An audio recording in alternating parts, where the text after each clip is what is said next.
There are some things in life I will never understand, no matter how long I live. And some decisions on the Russian Navy, 1905 to 1914, are certainly up there on that list of things I will never understand.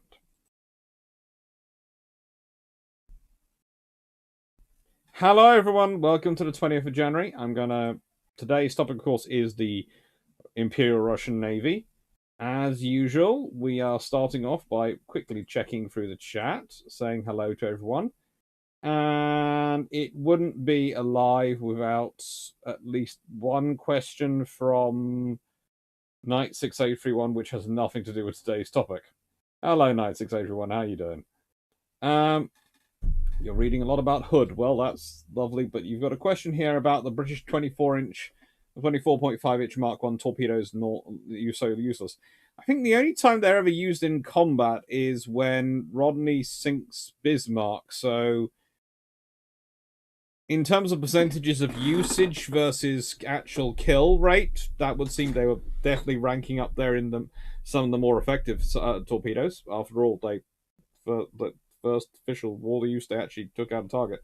I don't consider them useless. They're just not used a lot because the British only fit them to one class of ship. Now, if the British had gone, you know what, we really like these torpedoes, and were fit into our destroyers, etc., you might have seen something different, but that wasn't going to be. Strange enough, that's not the strangest decision I'm going to be talking about today. We have a super heavy torpedo. It actually works. It's very good. It's fairly decent. Oh, good. We're going to use it on everything? No! That's not the most stupid thing we're going to cover today. It isn't. It really isn't. Hello, Rick Vasava. Hello, Peter Dawson. Bag down here at some point. Hello, Matthew Donald. Hello, Carl Gasberg. Hello, Stephen Thompson. Currently driving back to Georgetown from London. Well, as long as you're not driving back from London, UK, you're okay. If you're driving back from London, UK to Georgetown, then that's probably going to be a very wet, mildly aquatic drive. Hello, John Shea. Hello, Yieldy Sage. Hello, Jack Ray. Hello, Amit Rajapal. Hello, Night 601. What's with the delay? Well, honestly, today,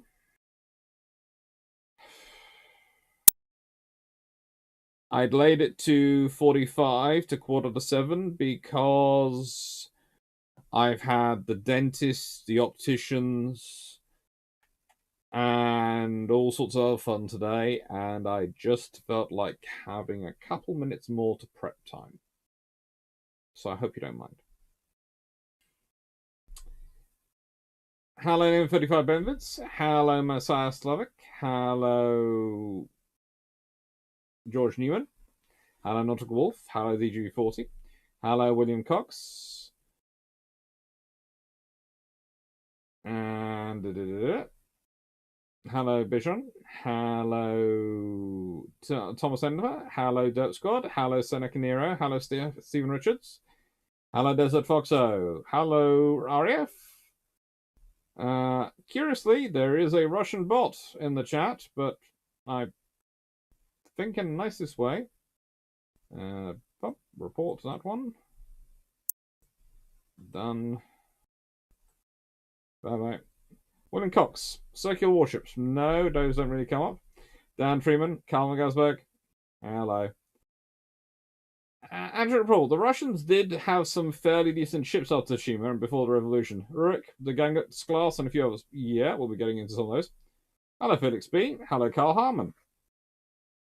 Well, the Japanese got a look at those heavy torps and made long larks out of faulty translations, so they count for something. I'd say they didn't get much of a look at them. They just knew about them, and everyone knew about them because the British were supposed to list them in the It's part of as part of the Washington Naval Treaty. You had to list your weapons systems you were fitting to a battleship. So the RN listed they were fitting a 24-inch battleship, a 24-inch long-range torpedo, and they did. In fact, it was actually 24.5 inch. We'll leave to one side. They listed as 24-inch. They forgot the half. Townsend, Dr. Clarke, do you think NATO will aid Ukraine if Russia invades? There are different levels of aid. I'm not sure if there'll be troops or boots on the ground, but there might be other supplies that get sent in. Hello, Paul Beswick. Hello, Seneca Nero. Fun fact, in Germany, you drive a motor-powered ship. That wouldn't be surprising me. The Germans do like to drive things. Could be one of those 1970s amphibious cars. Possibly.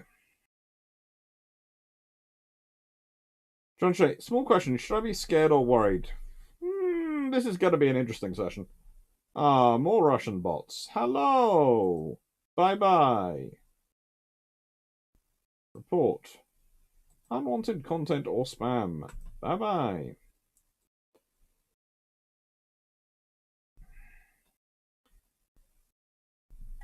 Cody, I find it easy to think of the Russian Navy as four navies fighting for funding from a drug addict. A drug addict. Potentially, but there's other more interesting stuff. And overall, while the gang at Clarke went with small true boilers, 24 knots of speed at the time, I don't see why the RN decided against similar systems QEs. We won't get started on that. Well, they saw the Russians are being involved. Hello, Kenray. Nightingale. So, is it so Renault was to be template for Hood's refit? More than likely. That would keep her as still a battle cruiser. Colin Cameron, hi Doc, just had a typhoon fly overhead. Cool. Kevin Johnson, hello. Hello, Melanie 1640. Hello, William Cox. Hello, everyone, basically. The challenge, the fairly common perspective that the Russian Navy was a few years behind the others and was backward when they weren't. They just made some interesting decisions. Honestly, it was more a question of the Russian Navy has infrastructure problems. The Russian Navy has massive infrastructure problems. Bixby, Putin is watching you. He's been watching me for years.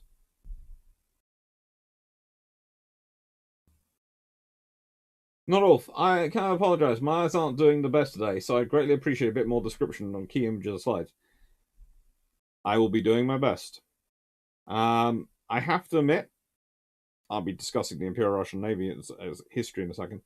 But one of the things I will say, today has been a fun day because I've been told I am going to have one of my teeth removed, which is going to be fun.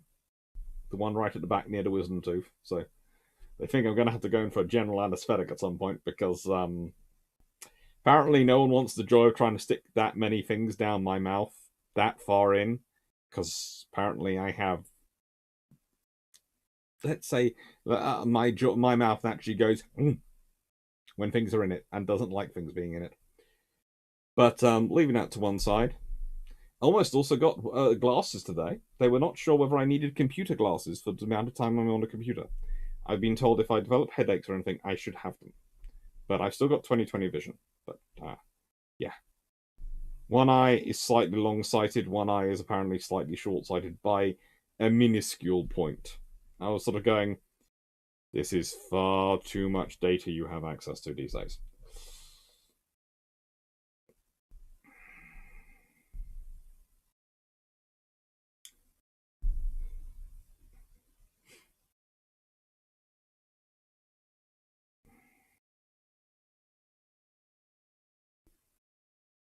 This Voxer, do you think Finland's threat to join the EU and NATO will deter Russia from aggression?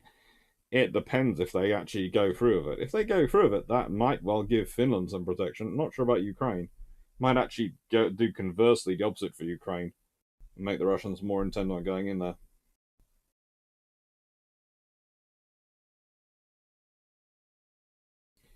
Death Squad, NATO can't aid Ukraine directly. And that's the problem. It's the same problem as I've been over with Afghanistan. They didn't build the railways into Afghanistan and enough infrastructure in Afghanistan. Where are the logistics to support Ukraine? Where are they?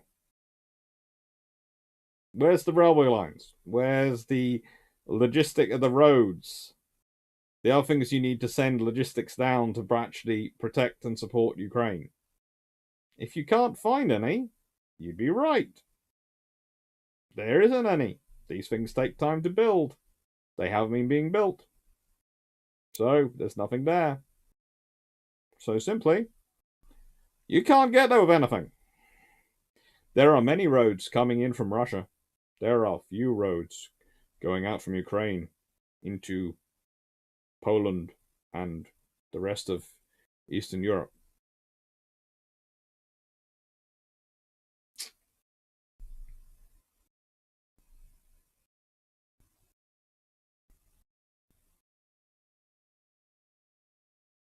Eric Kaufman, oh lord, these new earbuds have great bass response.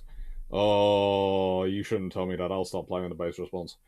No, it's okay. Would the 1916 mid-construction redesign have a lot to answer in regard to Hood's issues? 96831, I love that you're passionate about HMS Hood, and I love that you're going to be asking these questions, but we are talking about the Russian Navy today. Hood, put the questions in the comment section, and I will either respond to them or I'll do a little video in response on Hood questions from 96831. That's what I'll do. Just so I don't get a Hood question in the middle of the flow and go off on one.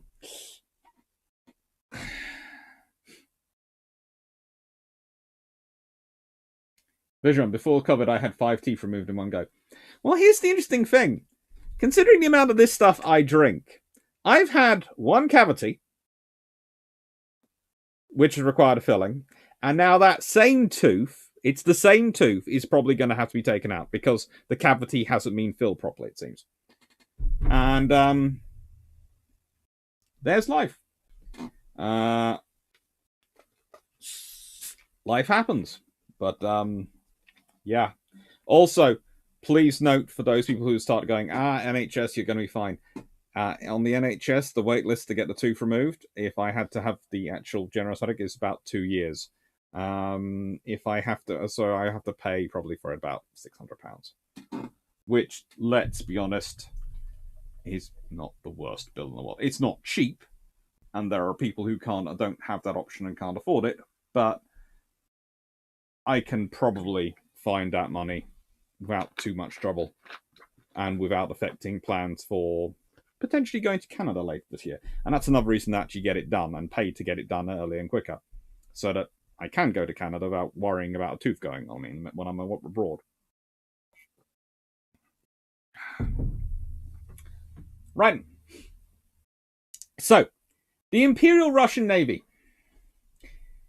Now, officially and formally established in 1696, there had actually been a force developed prior to that by Peter the Great and various other people, various other Tsars, to fight things during such things as the Second Azov campaign. So, honestly, I would say the Imperial Russian Navy is actually a little older than 1696, but that's officially when it's done, and officially lasts till 1917 after the February Revolution. It's an incredibly interesting organization from the point of view of recruitment of its officer corps. Its officer corps is okay, and I have used this line in the Long Patrol, which will come out on Saturday. But if the Royal Navy's officer corps is decided as being difficult for Nelson to join, then the Russian officer corps would have been impossible for pretty much anyone to join. The Russian officer corps is placing its criteria on what flows in your veins and your arteries, i.e. your blood, who you're connected to, and whether you're the Russian Orthodox Church, and various other requirements, which basically mean, how do I put this politely? They are competing directly for the same pool of people as the army without thinking that, hang on, do we need the same pool of people as the army? For the army, and for most armies in this period, it's not necessarily a problem having stupid officers. In fact, the Germans have a use for stupid and energetic officers. It's basically the junior rank. They don't think much, they do exactly what they're told, and they have the energy to go and do it. That's fine. Intelligent and lazy officers are the ones going up to the top. Lazy and stupid officers, they can even be used.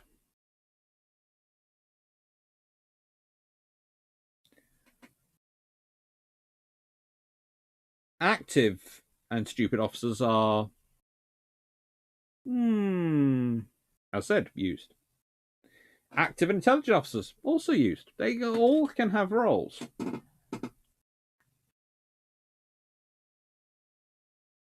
But for a navy, having lazy and stupid officers is a good way to get a ship sunk, especially when they come with already built-in political connections to an aristocracy-centered bureaucracy, which means that they're probably going to get promoted based on, again, what flows through their veins rather than their actual ability.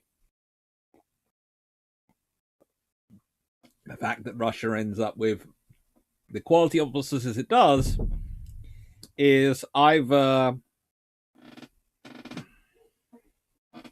testament to the sheer lethality of living in the Russian aristocracy and the amount of regularity that people who made the wrong moves politically got killed. So therefore, they had to be at least smart in some respects to actually survive. So let's say a Darwinian process of survival. And luck. And luck. And that's based on the officers they did get. They did get some good officers. We can all be slightly surprised at that, but they did get some good officers.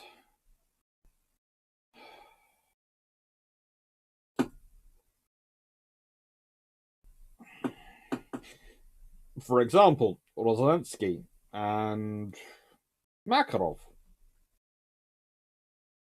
Honestly, Stefan Makarov is a good officer.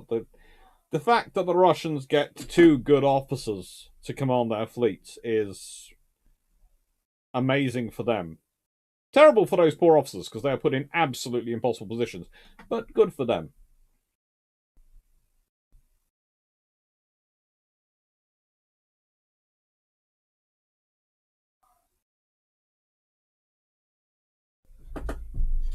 Kahaman, have NATO built roads to Poland and Lithuania? The European Union is the one that does the infrastructure construction. And yes, they have built some stuff to Poland and Lithuania.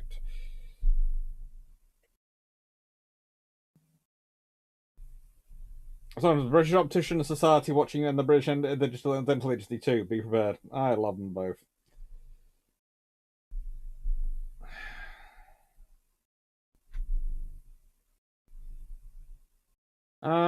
There's also been a poll in Finland which found them very much for joining and some against, and the reverse against. Basically, in the nicest way, in Finland, the idea of membership goes up and down depending on who's asking the poll.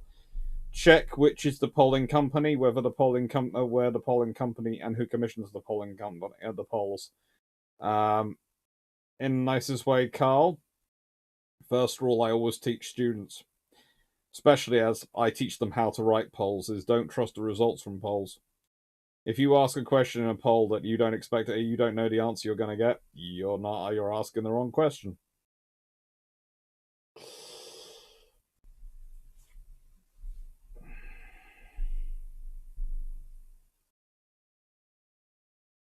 Come on, I thought my day was bad. I had 3 hours hunting one gas mask and finding it was in the bag that had the info card said it wasn't in. That never surprised me.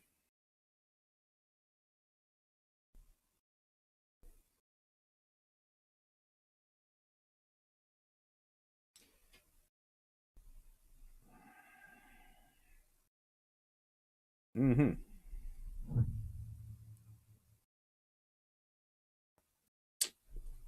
Gary Dahlstrom was a hockey goaltender for 45 years. Teeth are a fond memory. Ouch. Yeah, you see, I managed to play rugby and all sorts of things and survive with my teeth. So, the Russo-Japanese War. What's often forgotten about the Russo-Japanese War is just how successful the Russians were actually in the Russo-Japanese War. Because let's sit there and consider one thing. Rosansky gets his freaking fleet all the way from there to there. Okay? From here to here. That is a massive feat of skill. That, you cannot overstate how much effort it took to get a fleet there. We're not talking about the Great White Fleet, which in comparison has a huge infrastructure train to support it. And actual sites and places where they can get more fuel arranged. The Russians have a consistent problem the whole way around the world to try and get fuel and get there. The fact they get there is a feat of logistics, negotiation, and sheer will and stubbornness on a scale you cannot believe. The fact they get there without Rosinski killing more of these officers because of their sheer freaking incompetence is also something which has to be seen to be believed. I mean, that man must have had the patience of an angel and a saint combined. It certainly. Let's put it this way. Drakenfell, my good friend, will openly admit in conversation that some of these officers would not have survived if he'd been in charge. Me, I will admit publicly on YouTube, if I had been in there and I had been Rosinski, there would have been a number of officers who would have been swimming with the fishes. Concrete shoes optional. They would have gone. I would have been doing my own Darwinian selection of, you are lazy and stupid. Bye-bye. You are an idiot. Bye-bye. By the time I arrived in the East China Sea, my fleet would probably have at least 40% less aristocrats. And this is coming from me, who speaks like this.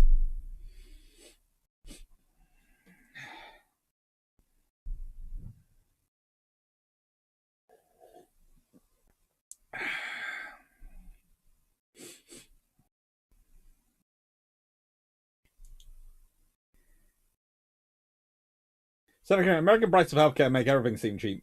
Possibly. You should do a live stream of you and Draken Knight together to discuss HMS Hood. That'd be fun. Knight together. So, how did the Imperial Russian Navy get Aurora back after she got interned? Basically, after the war was over, the tradition is after a war is over, the interned ships are returned to the powers who own them. You don't keep them. That's why neutral powers are allowed to intern them.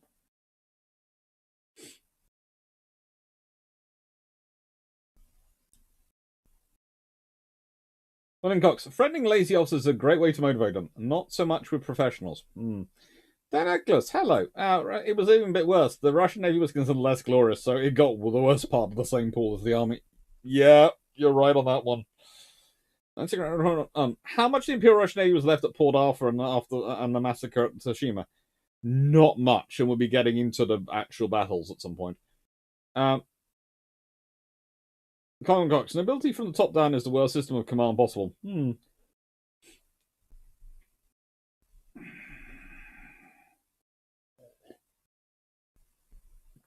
Now, how did the battle, or more accurately, a massacre of Tsushima affect the balance of power? It wiped out the Russian Navy. That's it. The Russian Navy ceases to be a fighting force after Tsushima. They do not have a balance of power with Japan, and they definitely don't have a balance of power with Germany at that point, which caused them interesting issues later. I'm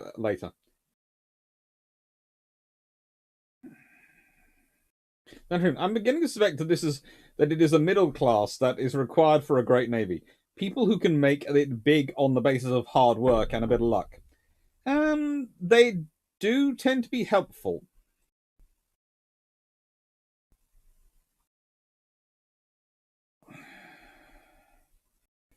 They especially tend to be helpful in making the case for a navy.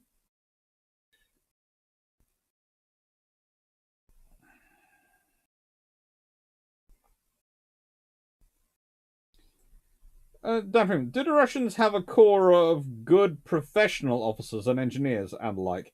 Not really. They have what they have is they are very lucky in some respects because from the aristocrats, because they are less glorious, they, as has already been said, they are either get the ones who are really interested in the Navy, who tend to go off and educate themselves and become very good officers because they go off and they're interested and they learn and want to learn more and always buying books and studying because they can pay for their own education, or they get the ones who, frankly, oh my god. So that's the trouble. The aristocratic system can give you very, very good officers. They get some of them. They do very well.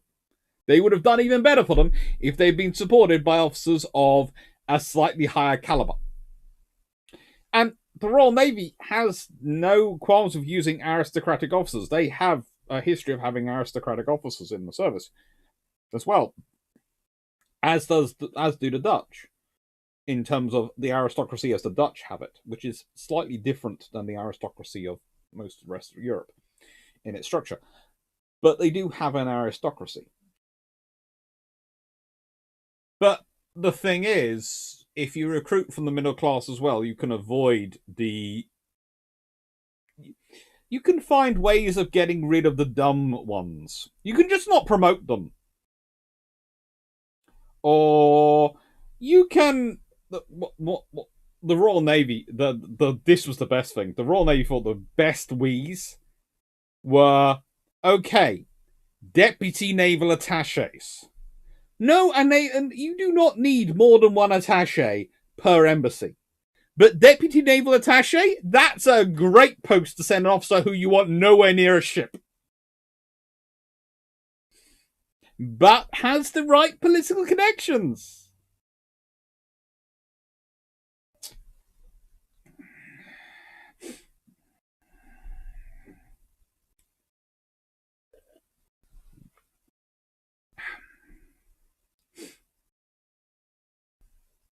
Solution 19. At least one book I've read called Rosansky a screaming imbecile of a commander, which seems rather in time given the voyage he accomplished. Yes, it also seems like someone who doesn't understand the scale of the problem he's dealing with.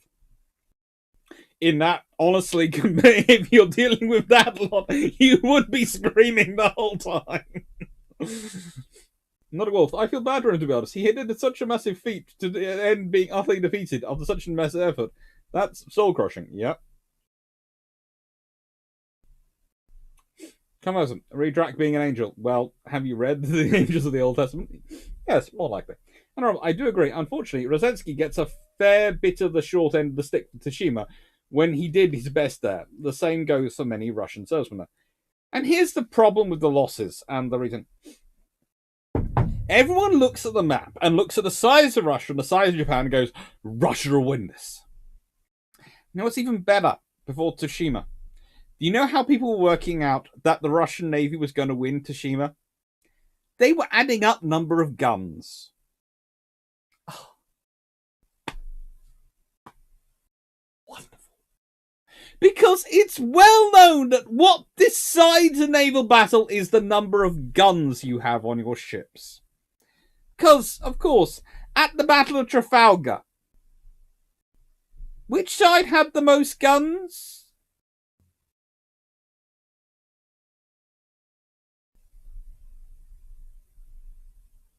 At many battles in history, has it always been the case the side with the most guns wins? No.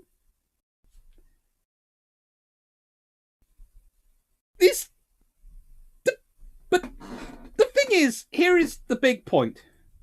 Rosinski should never have been freaking sent. Let's be honest. Sending a fleet out like this on this journey is a strategic piece of hubris on a magnitude you cannot imagine. Especially when you realize, and if you look at the date stamps, you will see this, okay? They leave in 1904 in October, but also in February 1905. Port Arthur falls in January 1905. So the siege of Port Arthur is over before the Red Squadron leaves. It is indefinitely over before the fleets meet up in the 9th of in September 1905. Well, yeah. No, in January 1905. At several points, it would be perfectly sensible and logical, considering the fall of Port Arthur, to turn the fleet around. And when I say logical and sensible and absolutely appropriate, you have to also remember that in a lot of the mathematics of operations that was done based on the idea of sending this fleet in the first place, they were supposed to be reinforcing the existing Pacific Squadron, which is why they are called, let's not forget this, which is why they are called the 2nd and 3rd Pacific Squadrons.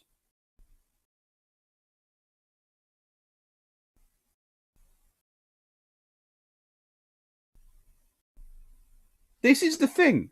The Russians are sending out the 2nd and 3rd Pacific Squadrons to reinforce the 1st Pacific Squadron. And the 1st Pacific Squadron no longer exists.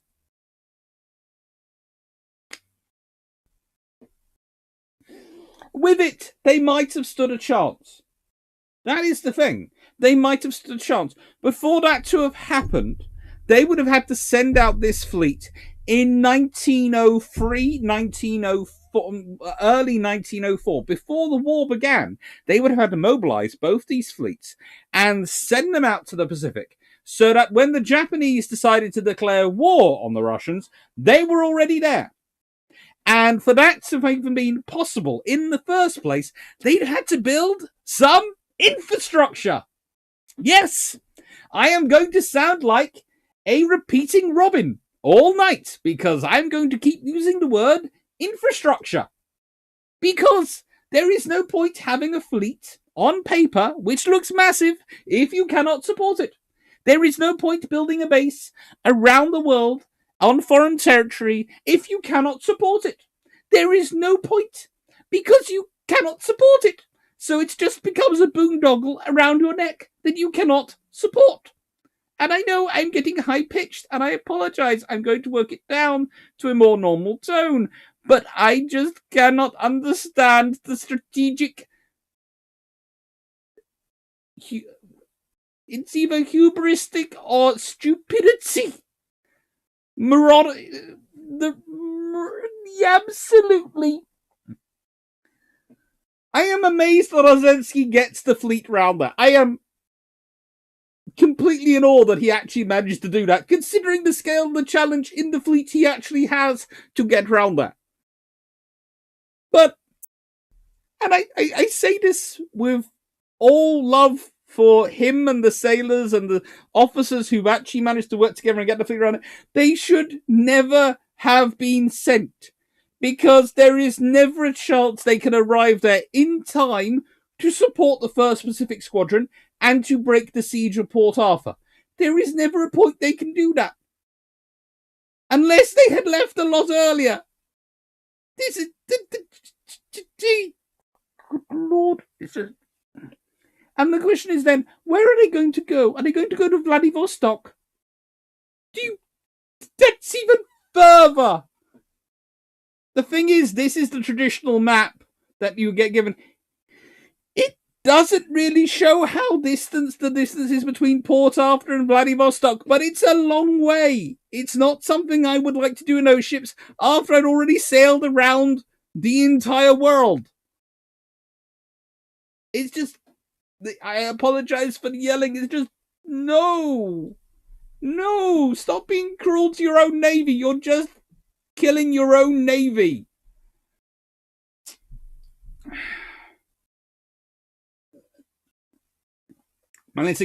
So here's the question: why didn't he do that with his officers? Why didn't he get rid of them?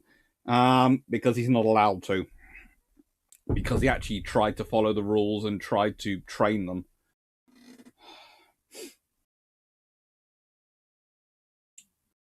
I've seen Drax's video on the Second Pacific Squadron.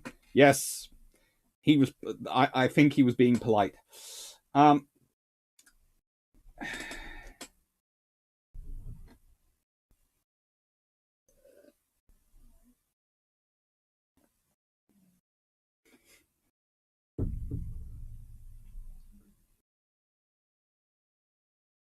on, true, but sometimes the government really wants to know what people are thinking. Sadly, usually to know how far they can push a taxpayer. It's rare.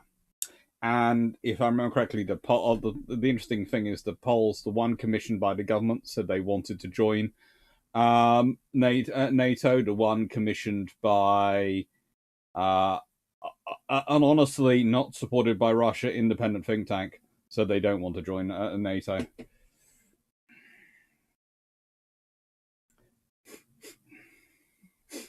Mm-hmm.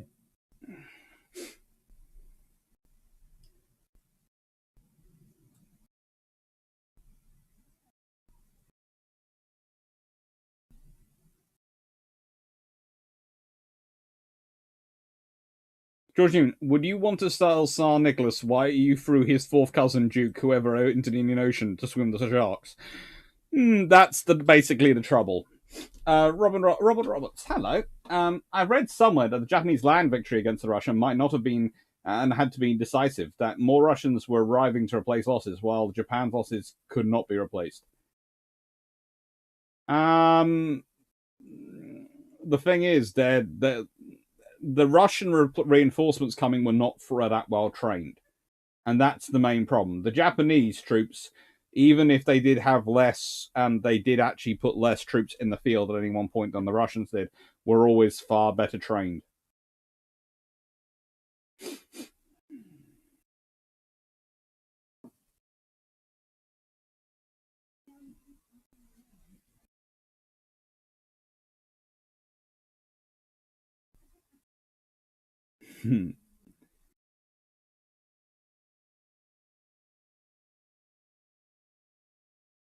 Downhill, re-rubbish officers with lots of connections for Russia. Caspian Sea Fleet, flotilla, but yes, that's always a good idea. Frankly, my fancy is 6 subs bought by Polish resistance patriots and use them to attack the Russian fleet during transit. Soften it up for Japan or decimate it. Kamchatka, your torpedo boats have arrived. That would be cruel. Seneca, did a deputy naval attaché ever do something useful? I think they hosted some really rocking dinners. Paul Westwick, how did Beatty not end up as a deputy naval attaché? Because actually he was a fairly decent captain. He was just not a very good admiral. And this is another problem you have in the Royal Navy, in that if you've done fairly well as a captain, you pretty much become an admiral. And there is a big difference between being a captain and being an admiral.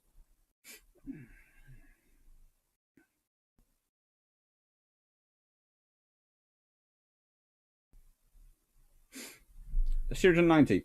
Japan was almost bankrupt by the end of the Russo-Japanese War. This was partly why they agreed to more generous terms than otherwise might have been suggested by their victory. Yes, but you did have the advantage that the Japanese side of the Russo-Japanese War is bankrolled by Germany, America, and Britain, whereas the Russian side of the Russo-Japanese War is bankrolled by France and Germany. And yes, Germany was bankrolling both, which should have told you something about what was going on.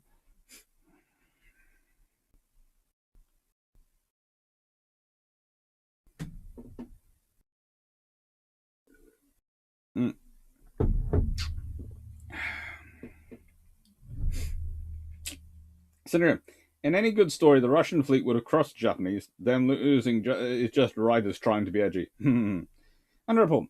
Adding numbers of guns to decide who wins. Looks like modern ships should have a few thousand 50 cal machine guns. Then they'll never lose by that logic. Pretty much. This is what we're talking about.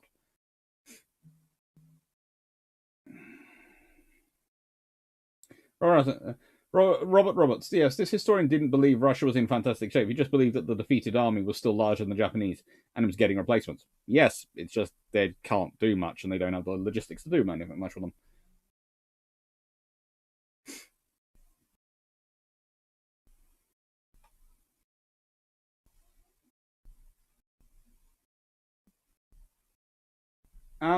William Cox, how about coaling stations in Tsarist Russia? Where were they? The availability of coal limits strategic ability.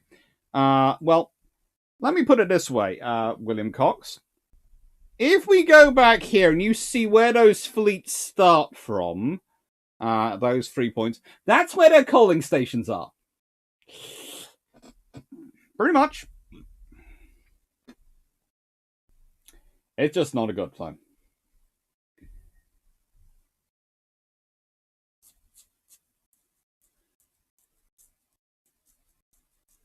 But the Russians didn't have a strategy, did they? Or did they forget they had sent the 2nd and 3rd Pacific Squadrons? I honestly don't know. The losses for the Russians mount up, and this is the losses by the numbers. And it's just not good. Magister Militum per Occident. Hello. Could the 2nd Pacific Squadron sail across the Arctic Circle to Vladivostok? No. Hello, Team 1. What's that? Trying to fly an army literally on the other side of the world via a single track railway, not the best plane you ever heard of, say. No, it doesn't. It isn't. It's just, no. There is Ratsky. There's something called training accidents. Honestly, thank you, Bishop. Naval infrastructure, build back that. Thank you, Bishop. Basically, Rosansky would have had to arrange for a lot of accidents. And there's always the problem that technically he theoretically gets the best that's available. So Rozensky also has to think that this is the best that's available. Then what might they send as replacements if these officers disappear? You see, you're thinking of it from the point of view of getting rid of these stupid officers, which I agree is a good idea. However, there is a problem that some bright spark might try getting them by train or something somewhere close by to get to him if he gets rid of them too early. And then when you're approaching the actual war zone, so if he gets rid of them before they're far enough away from Europe, or rather before they reach the middle of the Indian Ocean, there could be a problem. Someone might try and send him replacements.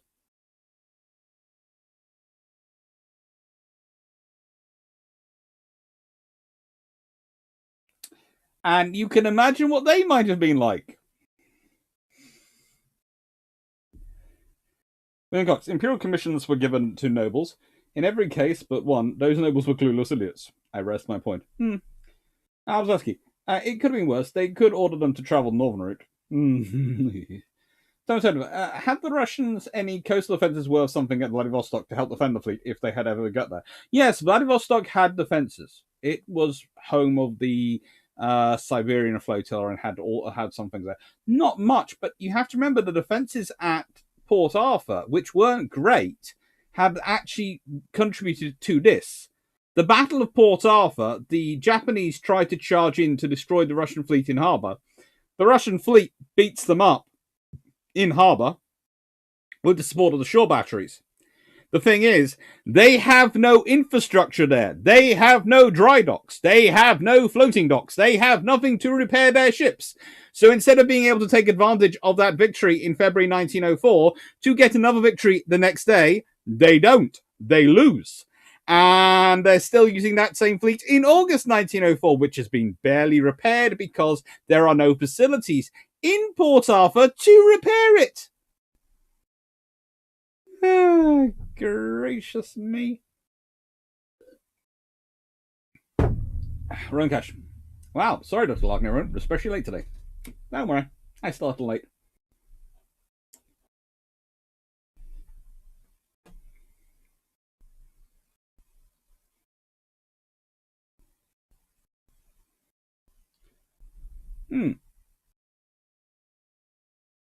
Vision, the book Rising Sun and Tumbling Bear makes the point that Russia could have won on land as more troops were arriving as Trans-Siberian Railway came online, and officers and NCOs were dead or disgraced.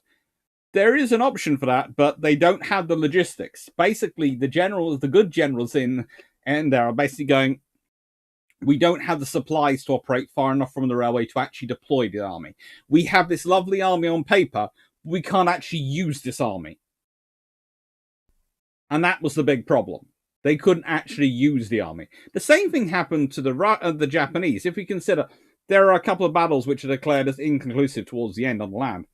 And the reason they're inconclusive is because, honestly, the Japanese are at the end of their logistics line. And they can't push it and win.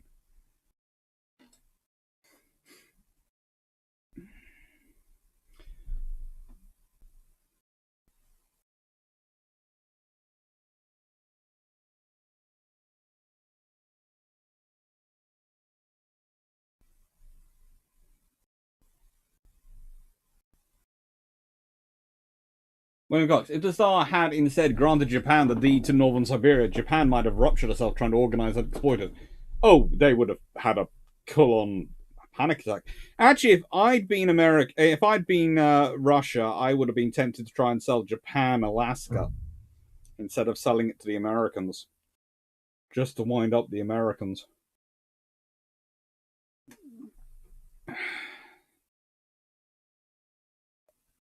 Tashi Vashel. Pakenham and Drax were both at Tashima.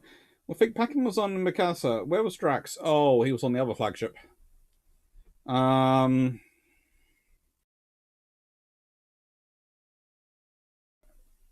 was on Mikasa. And I think Drax was on Izumo.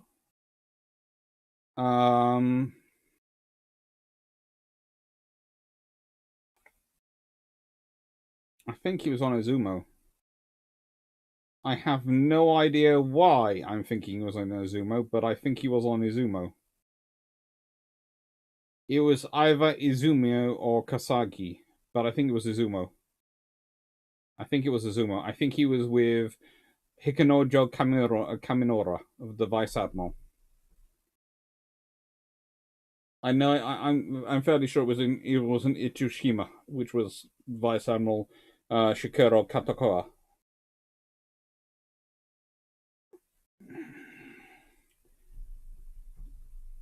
Ryan Cash, I did Russian summaries, and my summary would be different, more politer. Miles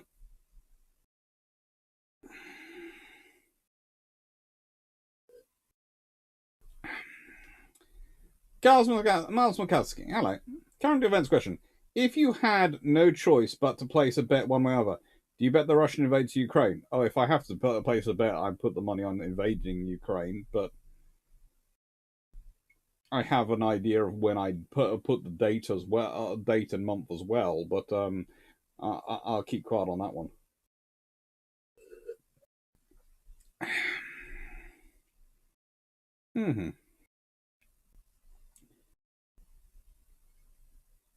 William Cox, infrastructure. Send the sail, a strategic campaign to deny Atlantic to German capital ships.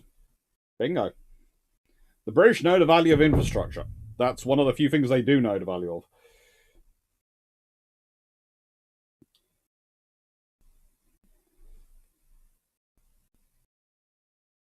Schumack, why invest in the port when you can just wage a war with both hands side behind the back? It just. And if you think you're going to end up a war with Japan, okay, look at it go. These are our strategic points. Before Japan gets close to them, let's reinforce them and make sure they're strong enough to withstand. Pakenham was Ashashi. Was he?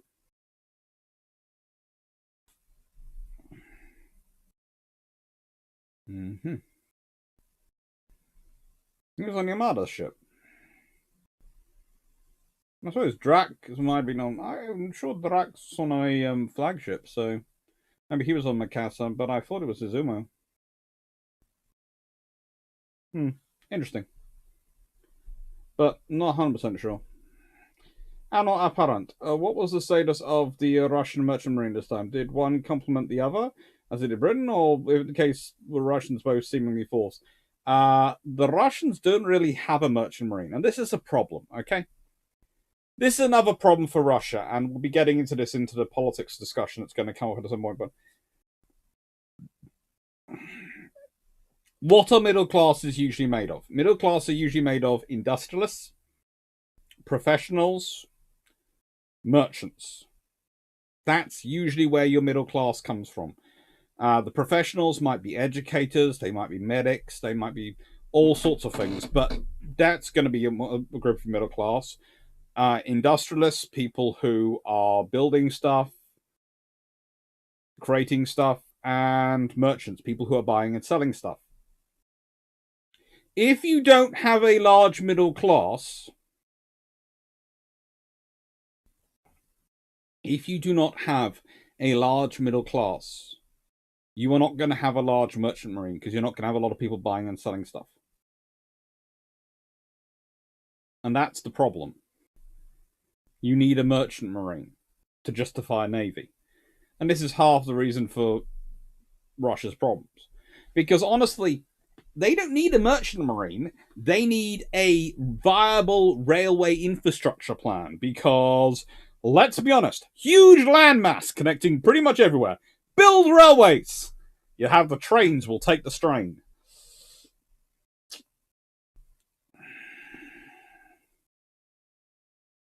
Knights are going. It could have been worse. The IJN could have had a dreadnought. Or their semi-dreadnought, which they're building.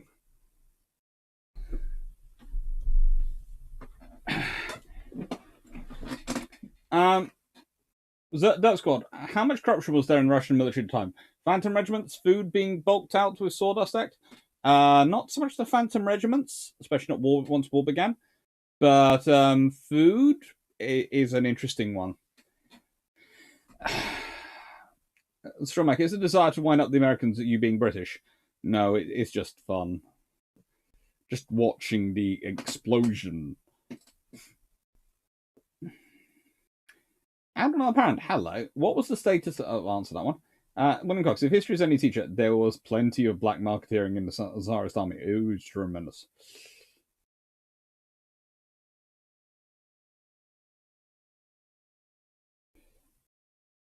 Robert Roberts, I suspect every army has officers who are pessimistic and officers who are optimistic in the same situation. I believe the author had some military experience and uses numbers to argue objectively that the Russian army is gaining strength, while the Japanese one was smaller because of its losses, even in tactical victory. All true. But just before we get into the political impact, let's consider those losses.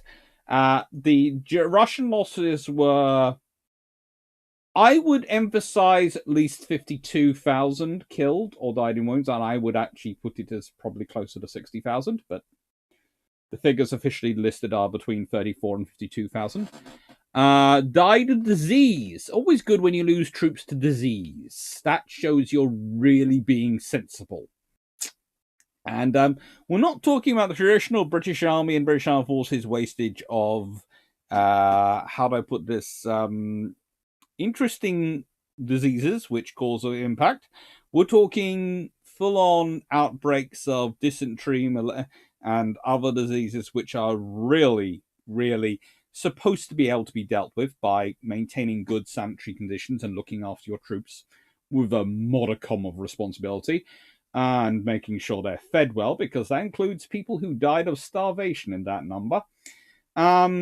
It's listed as between 9,000 and nearly 19,000, but again, there are some people who would estimate it as closer to 30,000, and I'd probably put it up there. About 146,000 wounded, but remember, to be wounded, you actually classified as wounded on this list. You actually have to have lost a limb and be permanently wounded, not someone who could just be sewn up and put back on the front line. So enjoy. There is a debate as to whether that number includes those people who are just flesh wounds, etc. But the odds are, considering their record keeping, it might well not. And roughly 74,500, possibly as many as 75,000, captured, most of those in the Siege of Port Arthur. Lovely.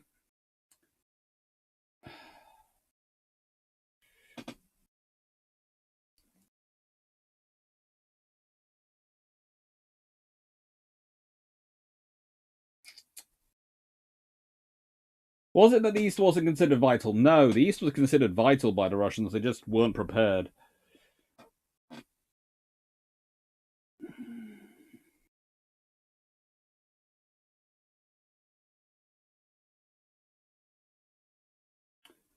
And Tianwon, Japan has always been like this. Every few centuries, they have these few decades where they... don't take this wrong, Tianwon, but I don't think China beat back Japan at any point in this this particular period. The Russians beat them back in World War II, and the Americans beat them back heavily in World War II, and the Allies also are involved heavily, beating them back in Southeast Asia. So basically, it's three fronts. The Russians join in from the north. The losses sustained because of their own offensive against the Chinese National Army are quite devastating and quite committing, and frankly sapped a lot of their war effort. But ultimately, that wasn't going to take Japan out of the war. Ultimately, it's the Russians and the Americans and the Brits closing in, and the threat of invasion combined with nuclear bombs.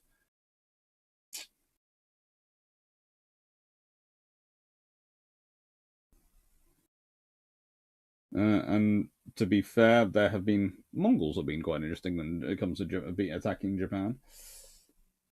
Ryan Cash, after all, the reason they got involved in Ukraine was because their country hadn't moved away from their sphere of influence towards West. Same is happening in Kazakhstan now. Kazakhstan is probably going to have a Russianification very shortly. It had been going through a Sinification. It's now going to go for a Russianification.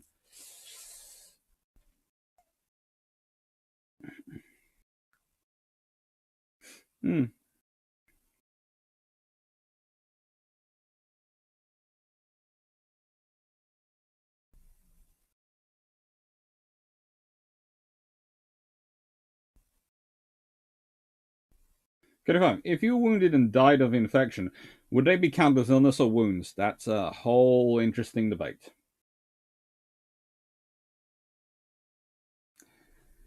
So, okay, now, as I was asked because someone said their eyes are not feeling that good today, let's consider the political impact. After the storms of 1904 to 6, which included, well, let's be honest, the bloody Sunday of St. Petersburg. Before you think just the Russo-Japanese War, no, the Russo-Japanese War happens. That's not good. Then there's the Pumpkin mutiny, where a battleship decides to mutiny, and there's all sorts of issues going on. This is not good. Okay, there are lots of not good things going on, which causes interesting issues, which have to be put down. The Tsar decides to create a democratic constitution, which founds an elected Russian parliament, the Duma, and this enables the creation of uncensored political leagues and the trade unions. At the same time, thanks to the existing bureaucracy that was his trademark, plus the way the bureaucracy was built around the Tsar, he retained de facto total power. This was not necessarily a bad thing, as he often had to deploy that power from 1909 onwards, as considerable efforts were made to move from a deeply agricultural country to an industrial power. As a result of these efforts and the global situation, Russia actually experienced an economic boom from roughly 1908-1909 till 1913, early 1914. Railways were also developed considerably, whilst agricultural productivity also increased, and an industrial network developed around large cities, all helped by Western companies. However, there are problems with this. With 169 million inhabitants spread over an immense territory, the largest in the world, yet only 15% of that population, so let's be honest, what is 15% of 169 million? Well, it ain't a lot. It is not a lot at all. 15% of 169 million is around about 28 million. 28 to 30, depending on how you do it. Was made up of workers and citizens. So that includes your middle class, all your workers. Everyone is roughly 30 million out of 169 million. That's not going to support much of a progress. The remainder was almost entirely living in the slave-like status of serfs. And the country was linked by bad pathways at the mercy of weather rather than roads and railways. And here's the thing I find fun. Okay? The Tsar is doing this, and he is getting Western companies in to invest in money and all sorts of things. And he is doing his best on it.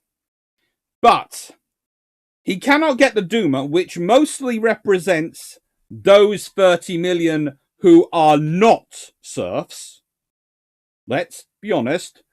Most of the people who are doing the voting are not the serfs. They're mostly the people who are already in what they would consider almost Russian middle class, workers and citizens.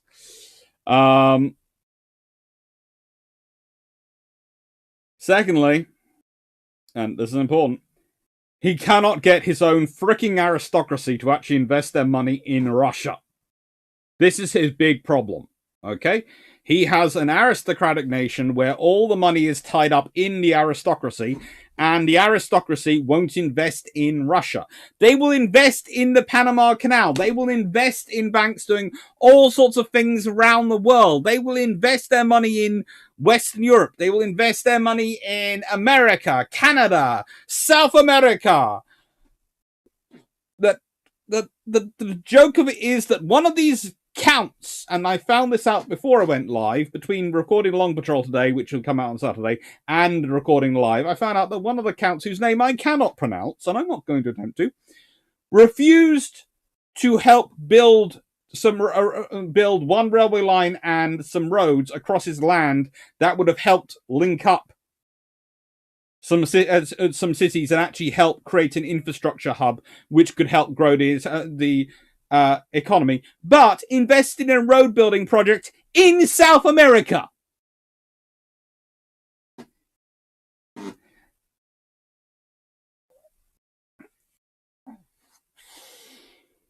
It's not just Rozvinsky who should have been actually pushing people into the ocean. I think Tsar Nicholas should have been next to him going, shove, go, get out of here.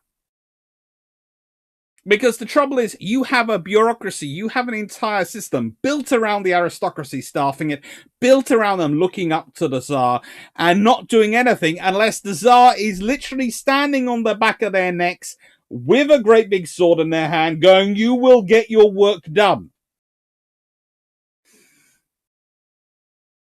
That is the trouble of the Russian system. Even when he brings in the Duma, and the Duma is by no means a useful organization. They are smart in some ways, but they are incredibly problematic in others. And this does not mean, even though he's doing this, that Tsar Nicholas has suddenly got a strategic brain cell. Please note, this is the man who sent out the 2nd and 3rd Pacific Fleet on the advice of his admirals. Let's presume, there are admirals out there who do not have that strategic brain cell, and they have got to the rank of admiral. But the fact is that the one person who could have turned around and gone, are you absolutely kidding me now? Are you absolutely insane? And who is apparently a Navy fanboy, like Kaiser Wilhelm, because after all, he's been building up the Navy, doesn't.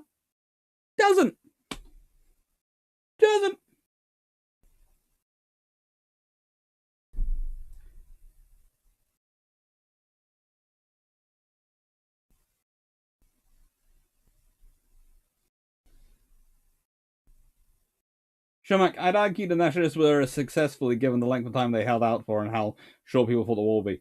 True, but there is also the fact that China is massive and Japan is just not. And the fact they were quite tough and methodical. This is Voxer. Historically, Russia has won wars through endurance and attrition. Do you think this ideology doctrine had an effect on this war? An idea that it could outlast Germans, also for merit? Not really, because they don't apply that doctrine to this war because they have won these wars through endurance and attrition, and they get the endurance and attrition and they collapse.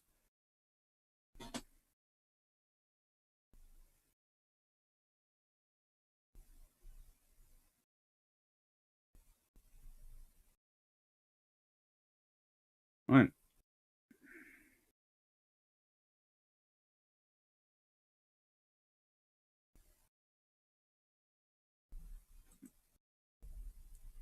Well, answer the questions on the politics before we get into the naval plans.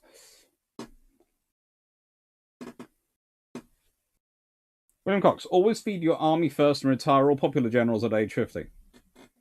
And I wonder why part of my family left Russia in about 1914. Why did they wait so long? Probably because there weren't the roads for them to get out until 1914. There was road construction still going on. They might not have been able to find their way out till 1914. I'm not joking. The infrastructure was that bad. So they get like 4 times more expensive than directly from Russia. That's Nord Stream discussion. That's good. In a democracy, it's your vote that counts. In an aristocratic feudal state, it's your count that votes. Well said, Dr. Light. Who are not serfs? This is a feudal country. Yeah. Alzaski. Not much has changed.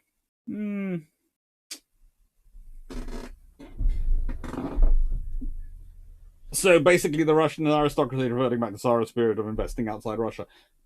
To an extent. Ron Cash, the aristocracy and landowners in Russia wanted to get their money out of Russia as soon as possible. They knew it was a busted flush, just like the Chinese billionaires are. We won't go there. 21 Nicklick. Hello. The solar pedagogical reforms were incredibly successful. They designed to create a conservative orthodox yeoman farmer class that would have very likely supported the Tsar against communist types. Yes, they would have done. To be fair, the Tsar was hardly a forceful person. To be fair, the Tsar was... He was what you had, but he weren't that great. He tried his best.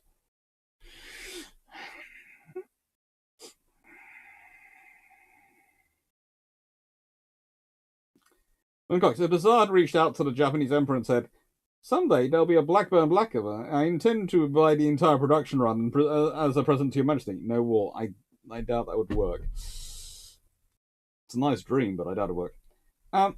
John Freeman, was there really a strategic brain cell in Imperial Russian Navy shared around the I think Rozletsky and Makarov have it. If anyone has it, it's those two. And Makarov, they try.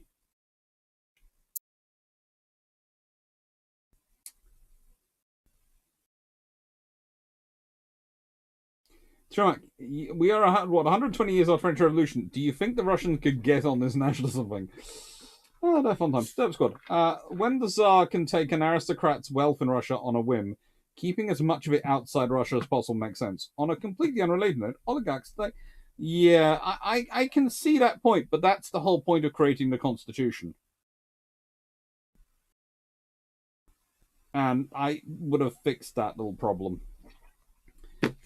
Not a wolf. How much hate directed at the Tsar is more deservedly for the aristocracy? Yes. A lot more for the aristocracy.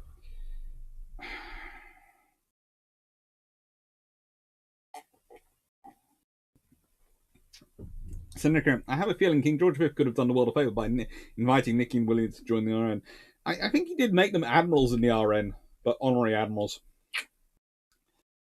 I think he should have found some way to send them for a few weeks at, I don't know, Dartmouth when they were in their teenage years.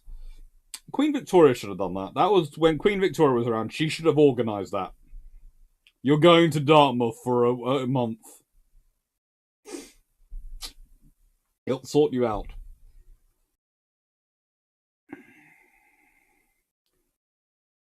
So how did they all go wrong? Well, World War One happened. Honestly, World War One happens, but also the Duma is interesting. Thomas Ava, what would be the political results, internal and external, if the 2nd and 3rd Pacific Squadron weren't sent, or were sent back after the fall of Port Arthur? Could the Tsar survive, or what would happen? The Tsar would have survived. There's honestly no one going to try and replace him. And honestly, as the ships wouldn't have been lost, there would you cannot overstate how big a loss Tsushima is. Okay? Because the whole point is this fleet is going out there. Everyone's building up. The first fleet was a third of the Russian Navy. It's gone. That's annoying. Some say devastating. But it was outnumbered by the entire Japanese fleet, and it was destroyed. And these things, to an extent, it was accepted as happening.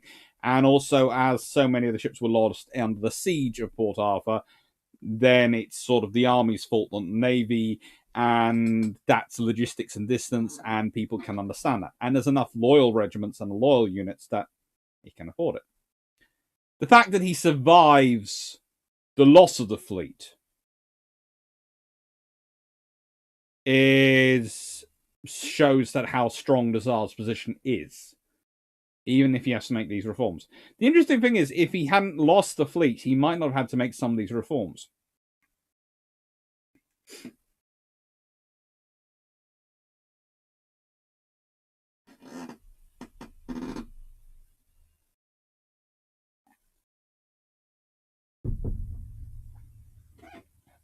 And were these naval issues the combination of things that had existed for decades, or were they points during the 18th and 19th century during which the Russian Navy was considered a competitive navy? They were things which, to an extent, had appeared during the industrialization process for navies. So the Russian Navy in the early 19th century and the late 18th century are considered a very competitive navy. And then things go down. And downhill. And then Tsar Nicholas comes to power in 1894. And from then on, he invests in the Navy and is quite interested in the Navy, so the Navy grows. But it's interesting.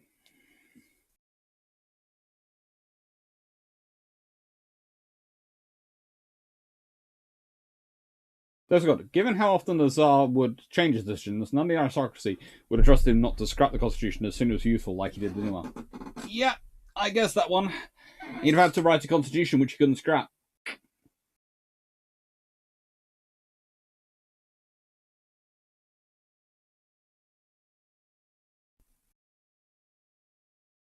Tinek, the fatal flaw of the Russian system was traditional imperial system on top of a modern state. They refused mass politics, even in support of Tsar. I would say it's the fact that they're not a modern state. And there were smart people, but no coordination. Each minister talks to the Tsar, and sometimes the Tsar undermines his own minister. Each part of the government does its own thing. Oh, yeah.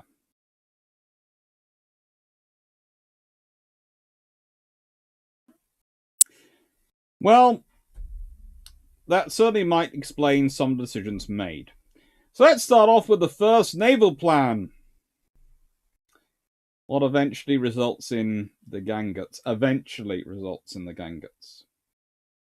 So in 1907, there's an ambitious program of rearmament proposed by the Tsar. Here's what happens. Well, he creates a Ministry of Marine. And a new staff is established. An armory staff. They decided they were going to build 2 fleets. 2 squadrons.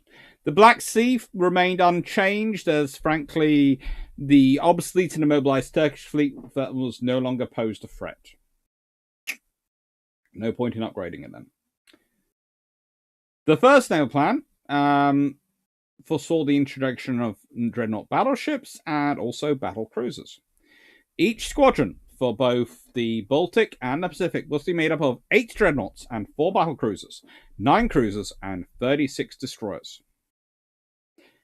However, someone seems to realize, just about before they submit it, that this has no chance, under any circumstances, of actually passing in the Duma. Nope, none at all. It's kind of like a previously autocratic monarch who decided that he was going to pass a ship tax and try and make some money with ship tax to support a navy. The thing is, at that point, one of the points, and I often make this when we're discussing the ship tax, is that the people who opposed Charles I in raising the ship tax are split into two groups. There is the group which don't think he should raise the ship tax because they don't trust him with the money. And there's actually the larger group who don't trust him to spend the ship tax on the right ships. They mostly come from the merchant classes, and they oppose Charles I's ship tax not because they don't want the Royal Navy to be strengthened and there to be more ships, but because they think he'll waste the money on battleships and ships of the line, and what they want are frigates to go and escort merchant ships.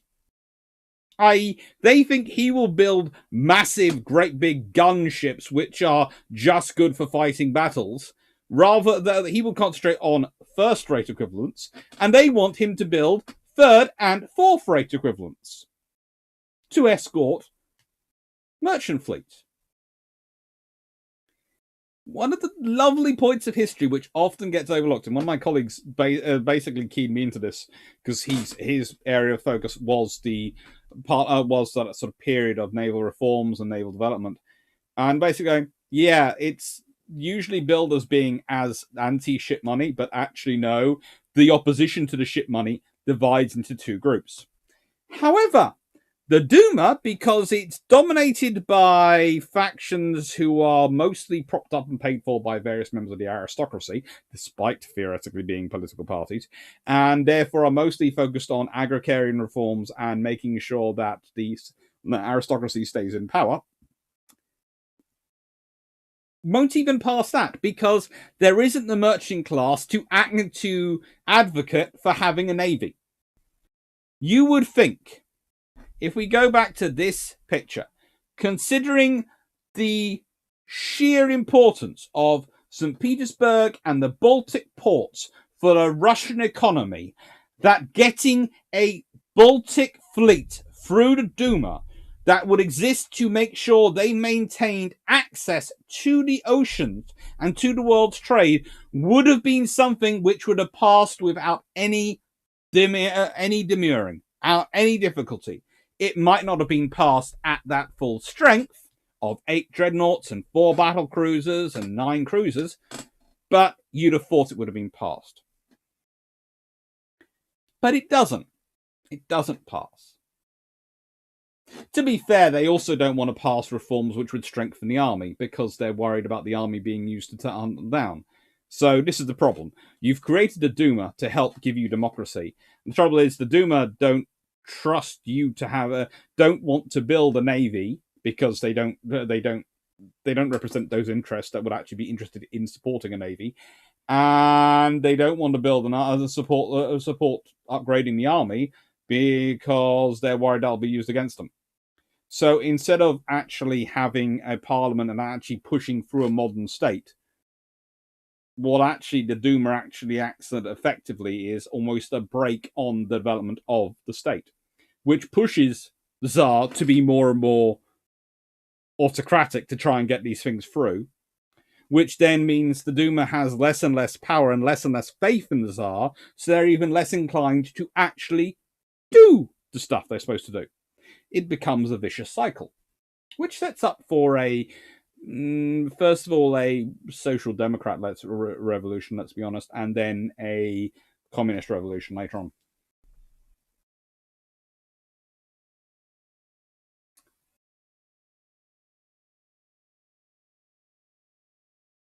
I'm still ticked off. My book on Tsarist era political economy fell into the garbage bin after I took the wrapping off. Ooh, that's terrible. 21 Nick. Question: can you talk about RN ships operating from Baltic Russian bases? What's your opinion on Fisher's Baltic plans?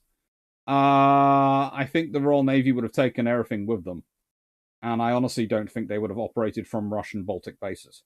The plan was to open up access to the Baltic. They were fairly sure the moment the Royal Navy got into the Baltic, the Germans would fold. because the Germans would not want a Royal Navy fleet in the Baltic. And if they'd been operating under, they'd have probably having to be secure Copenhagen, etc. And if you're securing Copenhagen with troops, etc., to protect the Danish from German invasion, there, as they would probably have to be reinforcing the Danish lines, there was the Danish defensive lines around Copenhagen, and the Danish in defending Copenhagen, they probably base the navy from there.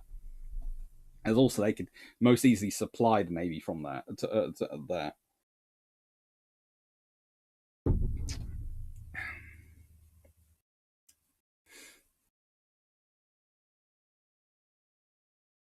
Cameron, whilst I know that losing the experience in both Pacific fleets was a blow, was Russia in a better position going forward as it did not have as many legacy pre-dreads to do not? You can argue that, but honestly, there are issues.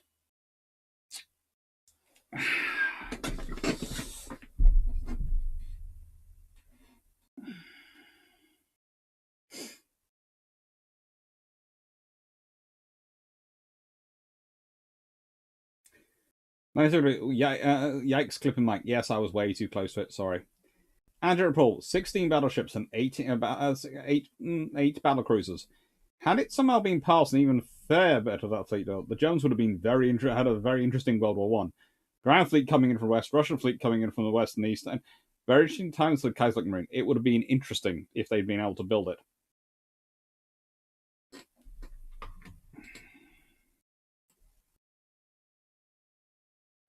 Windows first and second rates not act as a deterrent. No, because you can't build as many of them as you can build third rates, and you can build third rates. Again, this was if going back to Charles I, the issue with him was, and this is a problem with the plan from this respect, and you can argue the one thing that Duma does get right. Russia doesn't have the ability to build these ships. They don't have the infrastructure and shipyards to build them. You cannot build first and second rates cost a lot more to build than third rates and fourth rates and fifth rates. They cost a lot more to build, and will take up a lot longer and require a lot more facilities to support their construction. And you can build the others a lot quicker.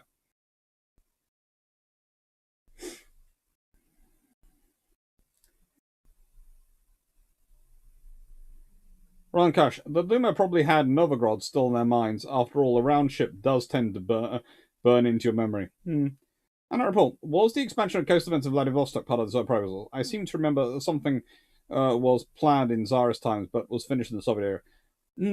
There were ideas, and also there were a lot of battleship turrets and guns going around that they had available, as they didn't build all the battleships. Mikko Marone, my idea of concentrating coast defenses was because building a fleet would take so long. That was true. That's a great. So, how many naval plans were there? And I'll leave that question in the comment section. I'll leave that question in the comment section after the stream is on. Thank you. And there were 3, and I'll be talking about them all. Technically, there's 2, but there is actually a de facto third in 1911. Okay, I'm super low for class. Sorry, let me guess. Sorry. When you already own all the land from the Baltic to Alaska, a navy is superfluous to the Russians. Only build ships as a hobby. The thing is, the navy becomes a purpose once you're starting to export goods. So the Baltic fleet's purpose is to make sure the Russians can get their sea out to the world to trade. If they're fighting the Royal Navy, then there's no point. But basically, they need a fleet which can dominate in the Baltic to guarantee they can get through the Baltic to get their trade out to the world's oceans from the Baltic. The Black Sea is mainly to make sure they dominate the Black Sea because it's basically an enclosed space. And the Pacific is...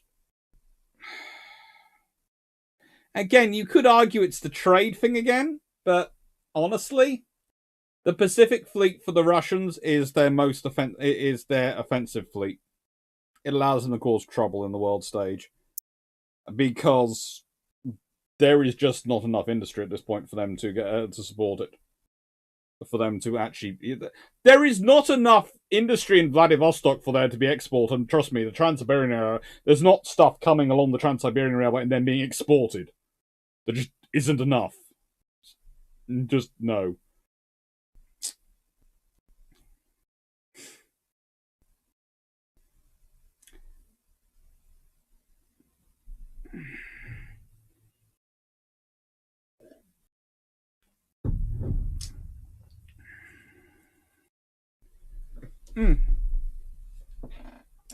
So, it's a fun idea. And then the second plan, this was introduced in 1908, reduced these forces to just 4 dreadnoughts and 3 submarines for the Baltic, 14 destroyers and 3 submarines, well, submersibles for the Black Sea. They were submarines. For some reason, I used submersibles. You see, this is the trouble. When I'm bringing together notes from different places, I've used submersibles, which is the actual translation of the Russian word, in one set of notes, and I've used submarines in another set of notes. Because I was trying to put together the different plans and different ideas. This new project did not receive the approval of the Duma. However, then the Bosnian crisis happened, and the Tsar was allowed to raise a budget of 12 million rubles for this program. So we have the Gangut class. Bum bum bum bum. Gangut, Gangut. Yes, the Gangut class are coming, and they're for the Baltic. 14 destroyers and 3 submarines for the Black Sea, and 3 submarines for the Baltic. And please note, the Russian submarine fleet is strong.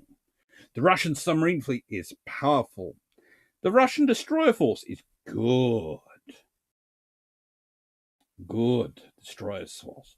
So the Russians have good destroyers and good submarines. So they are starting to sound pretty Junikol. It's already been some points where they are pretty much Junikol. But the thing is, the Russians understand something which the Junikol doesn't really understand. In that, if you're having to get through narrow spaces, like the Baltic, where you can't run, and you're probably going to have to fight, then you're probably going to need something heavy. So basically, consider the battleships like my lock nut from my car, which for some reason is in my office at the moment. Now, as you all know, you have these so that you can, so people can't really nick your wheels. It's always fun to have them. They are, you have 4 nuts that hold, not support systems, which hold the wheels onto the car, onto the onto the suspension and the drivetrain, etc. Axles. That's the word I was trying to remember. Hold on to the axles. But usually one of those is a lock nut.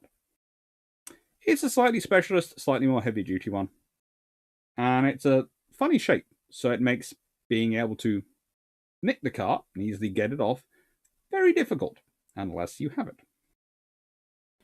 Which is why, as a rule, if you store these in your car, you store them in a place which you can't easily reach or find or see from the outside of the car.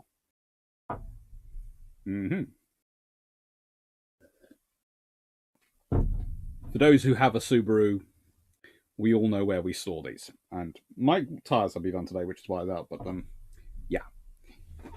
Anyway, basically, it's a Junikol plan with battleships, and the battleships are the lock nut. They are the thing which makes everything else possible, because they provide the mobile safe spot for the torpedo boats and the destroyers to retreat to. So they're useful. Were submarines suitable for Black Sea? Yes.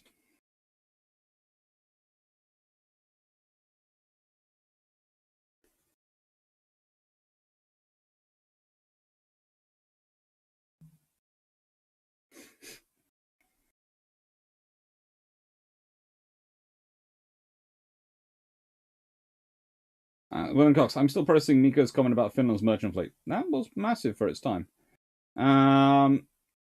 What do you think about the defense of St. Petersburg? To try and defend it?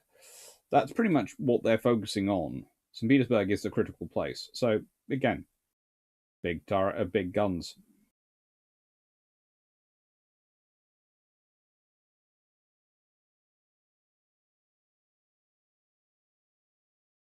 Nice again. When would the 4 Gangut's come, and how close to the Super Dreadnoughts of the Orion? Well, 9681, I'm fairly sure I know where you're reading that from, and wait a bit till I actually get to them. I'm going to actually discuss the Ganguts. They get their own section. After I get through the naval plans, I go on to the ships.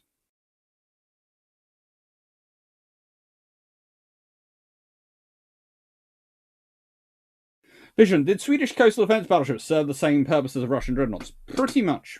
But the Swedish ones didn't have to do the same job as the Russians, because the odds were Sweden was going to be neutral, whereas Russia was major power status.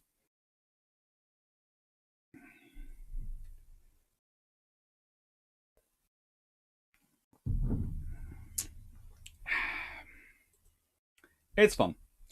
And in 1911, in the face of cooling diplomatic relations with Germany, the Admiral managed to get from the Duma only permission to build 4 battle cruisers. So that's the Borodinos, 4 cruisers, 36 destroyers, and 12 submarines.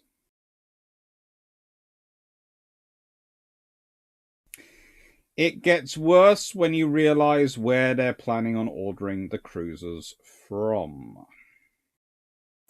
That is the point at which you should be really... Listen to this time, okay? In 1911, in the face of cooling diplomatic relations with Germany, the Admiralty managed to get from the Duma permission to build these ships. Cooling relations with Germany. Remember that line, cooling relations with Germany. Okay, I cannot emphasize enough. In 1911, they have cooling relations with Germany. I want to be really sure I've emphasized this. Cooling relations with Germany. Trust me, this causes fun in the long patrol as well. So let's talk about the battleships. Well, launched in 1906, commissioned in 1911, so launched just after HMS Dreadnought was launched. They're commissioned in 1911, just after HMS Neptune, and a year before the Orion class. We have the Andrei Prozorny class of pre-dreadnoughts, or whatever we're going to call them, because frankly, after 5 years of messing around with a ship you've launched, it's a freaking mess, internally, externally, and from every other angle. And then we have the Gangut class, which are launched in 1911 and are not commissioned till 1914-15, at about the same time as the Queen Elizabeth class.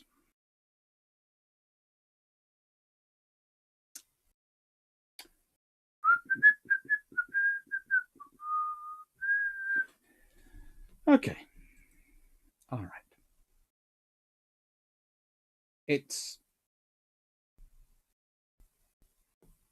The Russians had done well in the Russo-Japanese War with mine laying and various other jobs. They had really, really done well. And the Gangut class are interesting ships. They are roughly 24,800 tons. They have 25 Yarrow boilers. They have 52,000 shaft horsepower. They're able to achieve 24.1 knots on trials. They're able to do 3,200 nautical miles at 10 knots.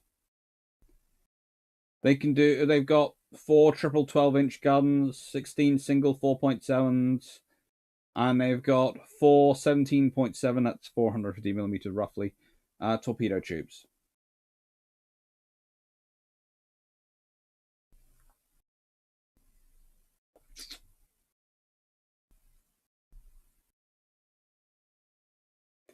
They planned 4, completed 4, and 1 was lost in their career service.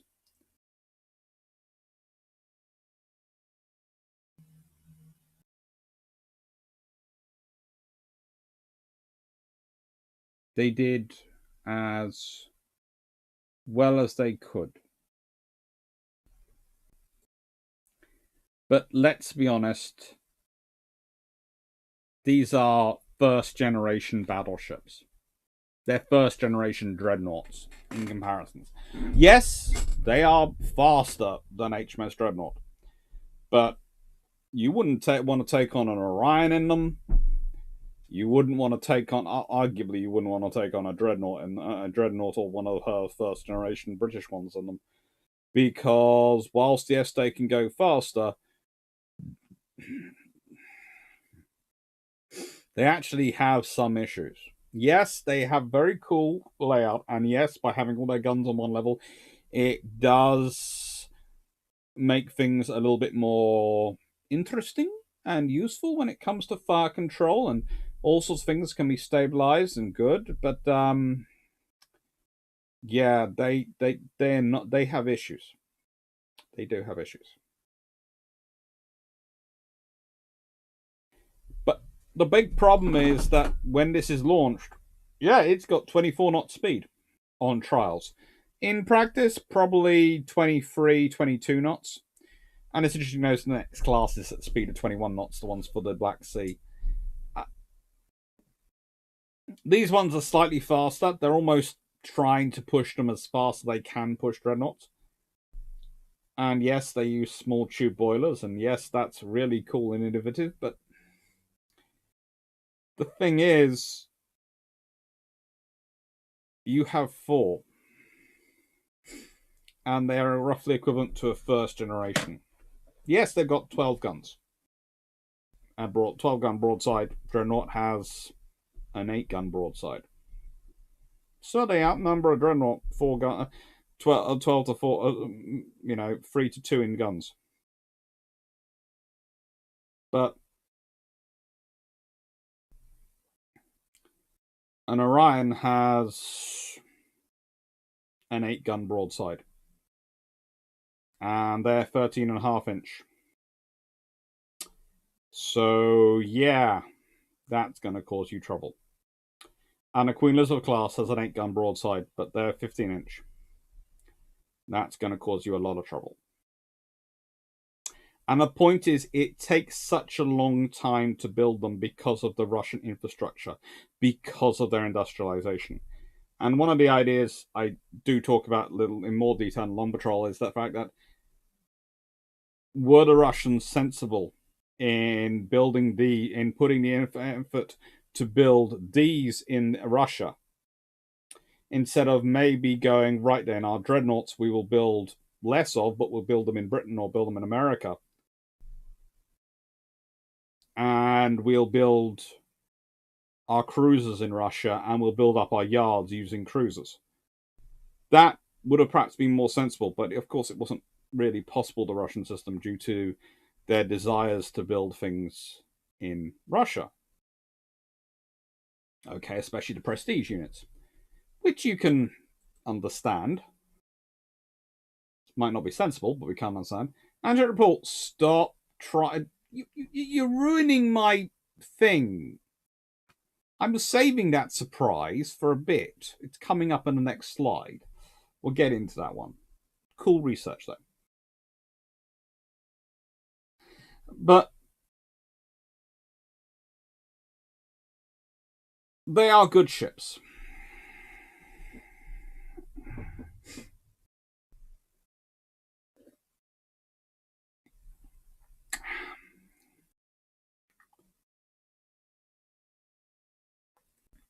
And as Knights of California was talking about, yeah, by the time the Borodino battle cruiser would have been done, young right when the Admiral class battle cruisers are being designed, and they're going to cause a revolution.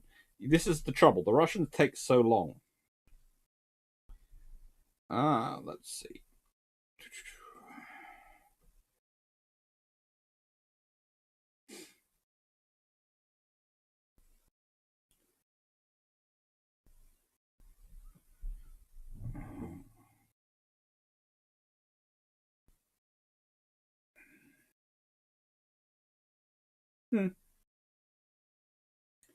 They were each boiler was fitted with Thornycroft oil sprayers for mixed oil coal burning basically it made sense for them.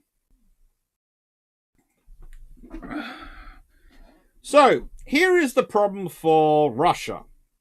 Here is the newest cruiser they actually have in service in World War I, the Zemchug class. Oh, great. So, please note, back here, cooling diplomatic relations with Germany, cooling diplomatic relations with Germany.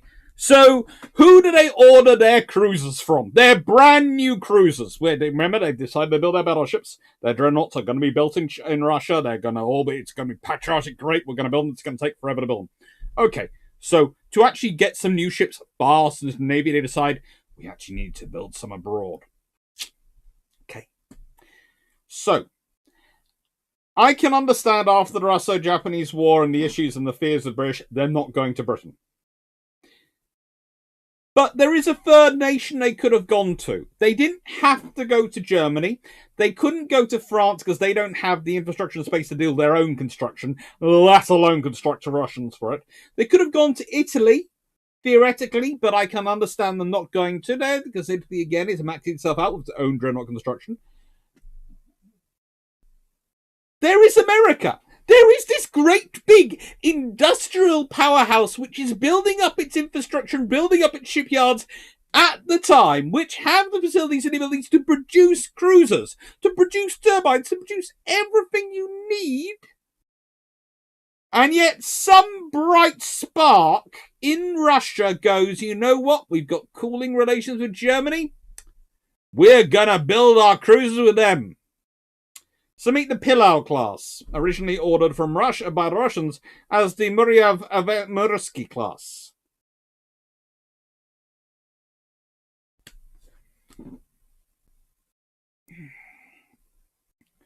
They're ordered in 1912, the year after relations have started cooling. In 1914, they're pretty much complete. And war breaks out, and the Russians just don't get them. And it's just a case of, why?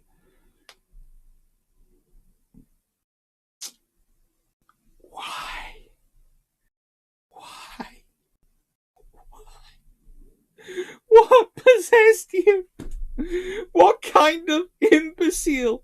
What kind of level of inbreeding have you had to go through to make that was the logical choice of where to build your cruiser? How many first cousins have had to get married for that to be the actual outcome of your decision-making process? Okay? Because it's not just one person. Multiple people had to sign off on this. So we're just not talking about one person who is so moronic that in a scenario where you're thinking about going to war with a country, you give them a contract to build your latest cruisers. We're talking multiple people had to make that decision. We are talking actual functioning, theoretically able to walk, talk, and presumably pass for normal in polite society people had to make that decision.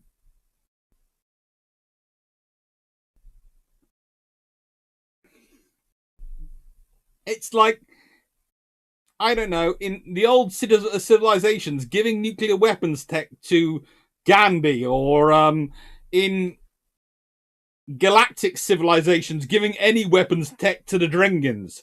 You just don't do these things. It would be like America going, you know what, we're having real trouble building our ships at the moment, building enough of them. I know, let's see if the Chinese will build them for us. If anyone turned around in the American Senate and suggested that, they would no longer be in the US Senate. So how? At what point? We're talking about, I don't care if this gets past the Duma or the Tsar. The Tsar himself must have signed off on this at some point.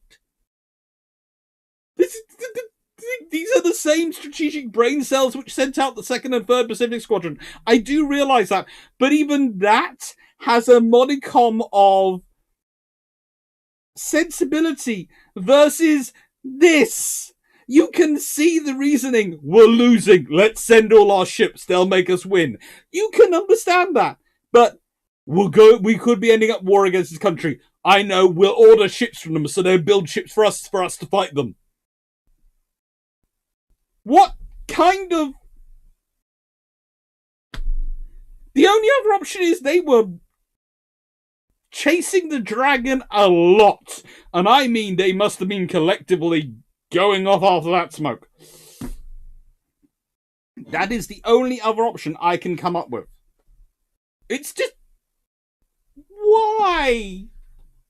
What possessed you? What possessed you?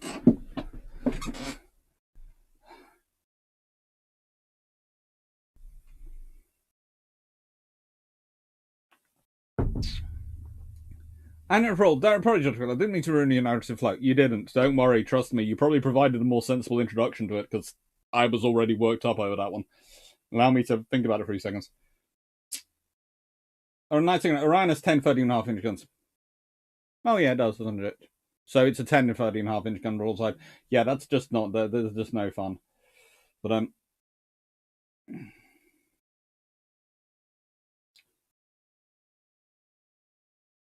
Thank you, Tian. Thank you, everyone. Yes, I know. I was in the flow of the 8 guns.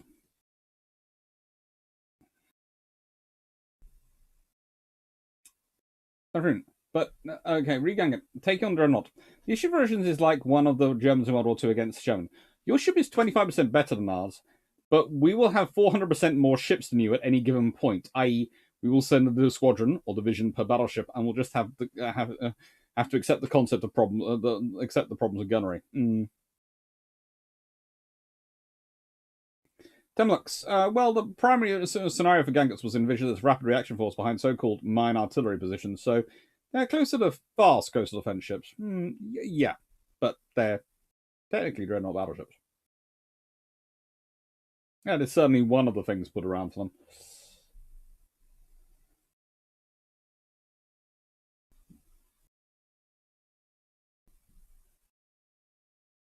William Cox, is warship construction scamming a major part of Prelude to War? It's something. Italian design, American built battleships for Russia. British design cruiser built in American yards. It's all fun.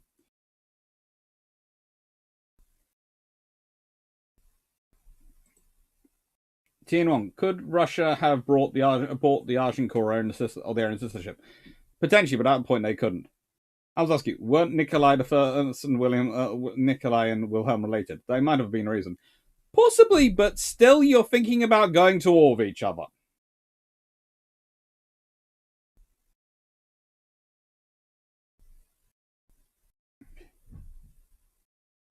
Why? It's true Imperial Russia by Dr. Clarke. It would have been. Didn't the Gangut do pretty well against the much larger German force in the Bay of Riga? Although behind mine barriers and coast defenses, that was one of the reasons, one of the Russians' tactical ideas. Yes, the Russians had great success with mines in the Russo-Japanese War, and they really did push it.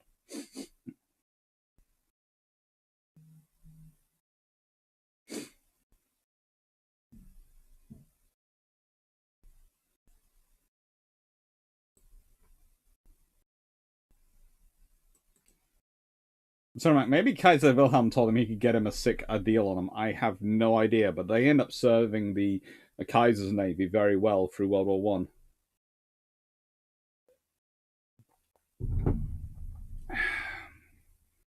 There are many people commenting I have too high opinion on the US Senate. Okay, someone's saying in British Parliament then, because I know that one wouldn't go ahead.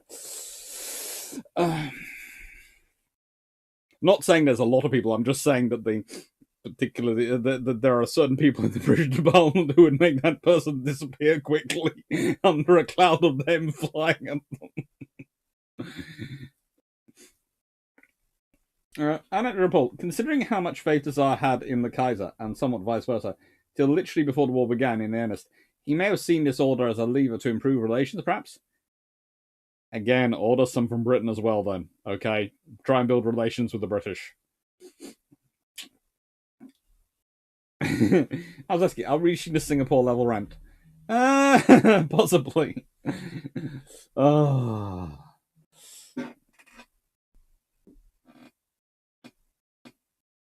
The RN prefers not to bother placing orders, but let's the donor country order build a break in new ships before going, yoink, welcome to the RN. Occasionally. But here's the other thing. The Russians built some really good destroyers. In fact, arguably the best designed destroyers in the run-up to World War One are the Russian ones. The Russian destroyers are some of the excellent ships in their years. Yes, the British tend to respond, but it's one of the interesting things in that if I was talking about I was talking about the destroyers of the Dreadnought race, 1904 to 1914 destroyers, then pretty much in several years, especially from about 1911 onwards, I'd be saying this year the winner of the best destroyers built are Russia. It's just absurd. They're building really good destroyers. These ones could do 37.5 knots on trials, but 37.5 knots, they were the fastest ships in the world, warships in the world. They are really good. And this other thing is, so you are building your battleships and destroyers yourself, right? Okay, I got that. You're getting your cruisers built by Germany, the country which, and you want the cruisers for the Pacific. And Germany builds a lot of long-range oceanic cruisers as part of their fleet at this precise time.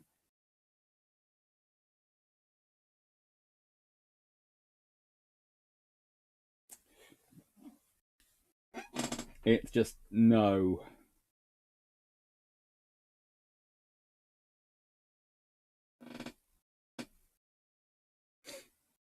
So, no, the real big brain move is ordering ships and then instead of accepting them, declaring war. But it was a long 19th century. Every great power was thinking about going to war with every other great power. Yeah. And then they did. The Germans will spy on these cruisers and build to counter them. Before we plan a counter to that counter, and then we win. For the chess,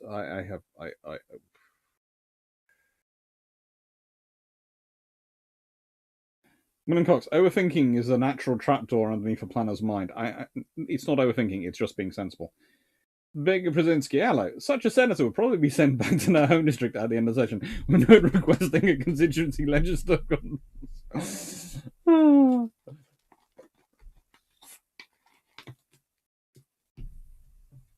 Oh, I don't know. It's just.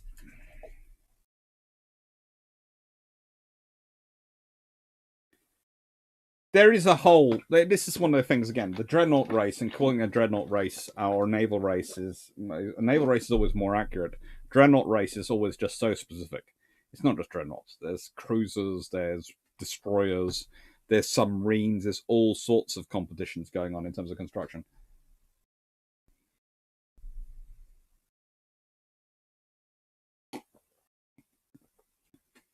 So, McNamara, if we're going to before we start discussing the gangnuts, let me explain something.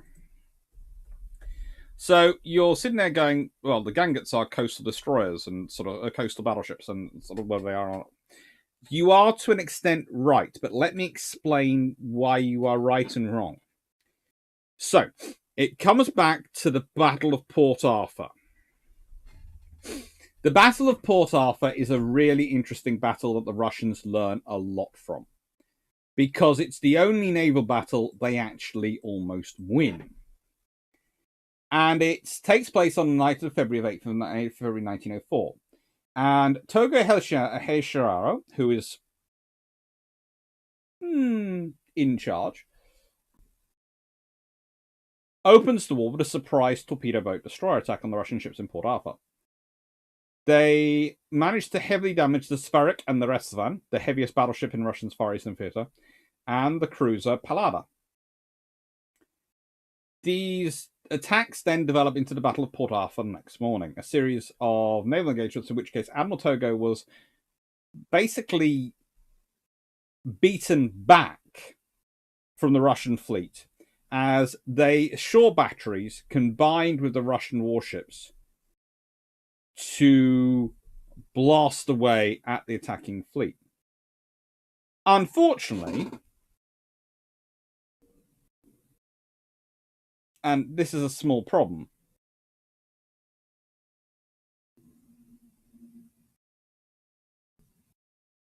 these attacks, while are declared as inconclusive for two reasons. One, Stephen Osirich Makarov, the Russian admiral, gets killed in April 1904 as these battles go on, and the Russians are basically forced to wait in port and far from port with the support of their batteries because they can't get in and out quickly enough to use the advantage of hunting down the enemy. And they don't want to send the destroyers out on their own. So you are right in saying that part of the Russian plan is to use minefields, and they have mine layers they're procuring and all sorts of things, which are part of the purpose. They have some cruiser mine layers to put down corrective fields and to use shore batteries. And the idea is very simple. It's kind of like Junakol, but it's an inversion of Junakol. Using the minefields and the shore batteries and the battleship's own guns, they would take the attack. But then the battleships would head out from behind the minefields, like they hadn't been able to do at Port Arthur, and they would provide cover and heavy guns along with the cruisers while the destroyers closed in and finished off the enemy fleet, which is why the emphasis was on the battleships being fast, the cruisers being fast, and the destroyers being fast, because their purpose was to dash out. And then they become part of the force which will patrol basically the Baltic and secure the Baltic, so that the merchant and the economic flow can keep flowing. It's a full-up strategic plan. It's actually quite a sensible plan. The trouble is, no one really understands it in terms of explaining it to people. They have these ideas worked out, but they don't actually manage to implement any of them. And the destroyers are, well, they're just cool. The Russian destroyers and the Novik class especially, I cannot oversell on how good the Russian destroyers were.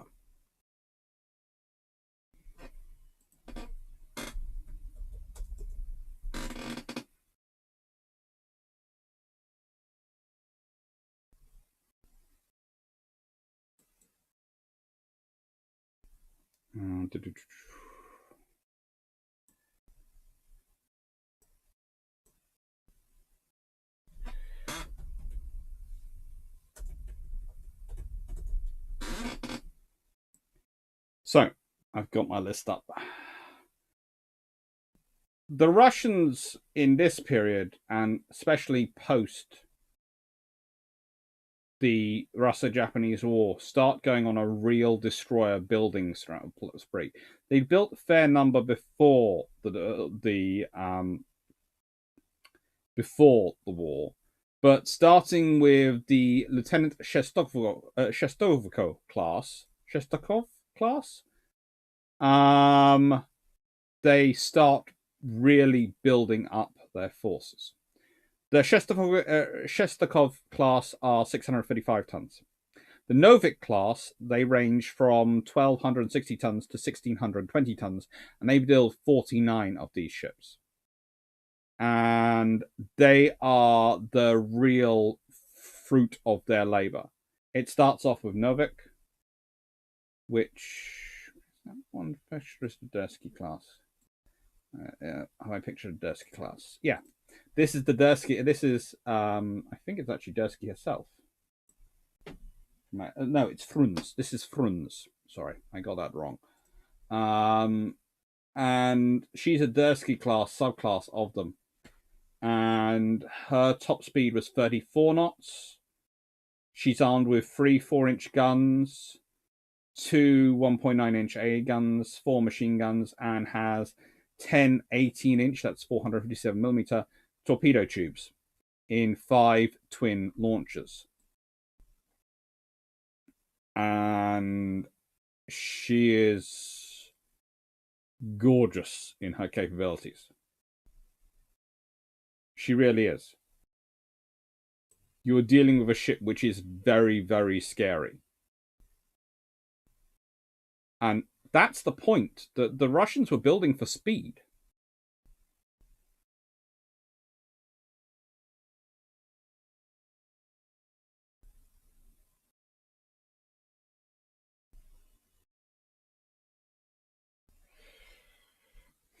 All right.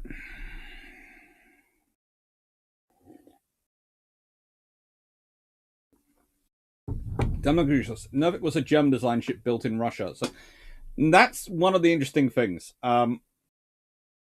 Okay, so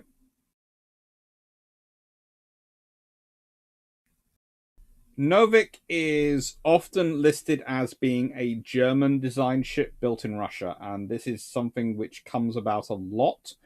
And it's kind of an interesting one because they're listed as being designed by A.G. Volkenstetten, which is the German shipbuilding firm based in, I think they were based in Stettin, now modern Poland. And they were a locomotive and shipbuilding firm, and they're really good. However,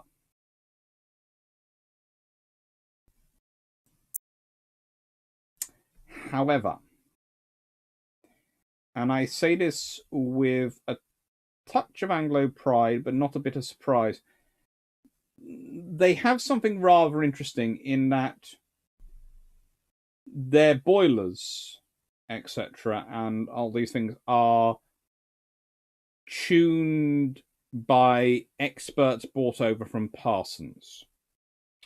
So whilst, yes, she's built in Russia using a design which at its base point is procured from Germany, they're also to an extent Anglo-sized. So it's a Anglo-German fusion project on these fronts. Fronts. Frus is fronts. Yeah.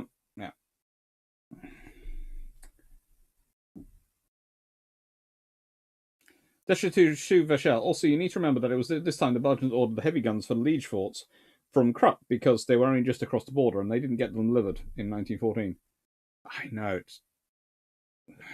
Don't get me started on that one. Ron Cash, my wife says you shouldn't get so angry. I tried to explain the illogical nature of Russians would anger any sane man. It's definitely something which starts me off. I thought Novik was built in Germany, lived before, and yes, the Italians were building some nice scout cruisers. Destroyers are cheap. Novik is built in the Poletsky plant in St. Petersburg. She's not built in Germany.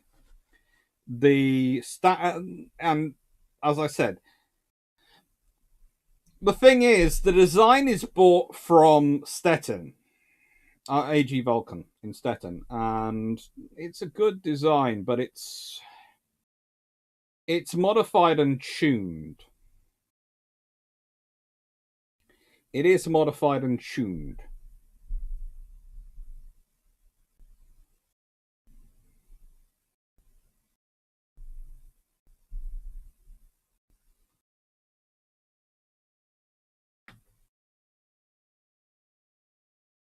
And then the subsequent designs are, how do I put this? They are built Nikolaev Naval Yard in Black Sea and built in the various other places. The Versky class are built in the Black Sea. And they are based off the design but evolved again. And this is the point. The Russians were evolving their destroyer design the whole time.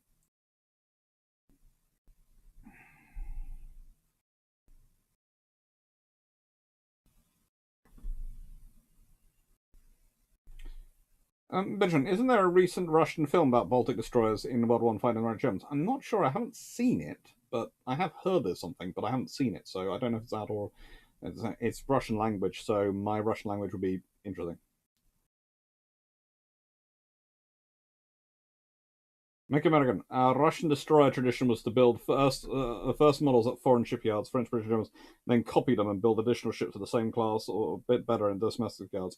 Well, this one was that was a tradition before then, but this one was actually design. They basically bought the design from the Germans, the base design, and then they got the British in to consult on the engines, and they sort of upgraded and played around with things. And so that's why I don't give Stettin AG Vulcan as probably as much. You also have to remember that one of the habits you pick up in technological history that tends to come around is people are often overselling the quality of German equipment, or sometimes even British and American equipment is oversold as being its quality is great because these are people buying their designs. You can buy a design and you then modify it. And if then something great comes about, you have to go, well, is it the base design was already great and therefore your improvements had no effect, or is it the combination of your modifications? And in the case of this one, because there are British turbine people brought in, I think there are. I'm not sure where the gun people come in, but I think they get them from. I think they get the gun people from Skoda. Come and consult on the guns. So I would say it's a fusion project in Russia. I think it was Skoda. Yeah, I don't think it wasn't Krupp. I think it was Skoda.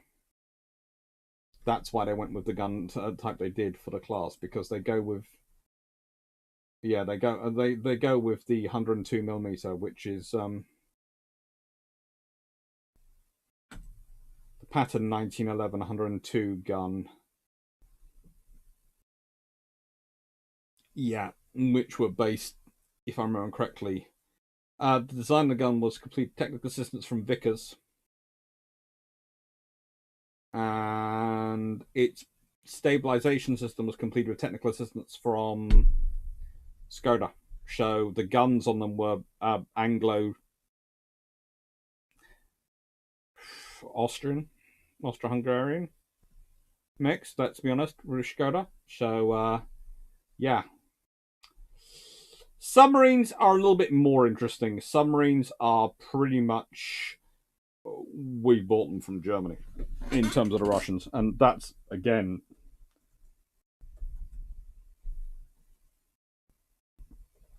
kind of interesting for the for the Russians to go. Oh yes, for the Germans to go. We'll supply you with submarines. It's a case of what are you? Why? Why would you? Why would you do that? Why?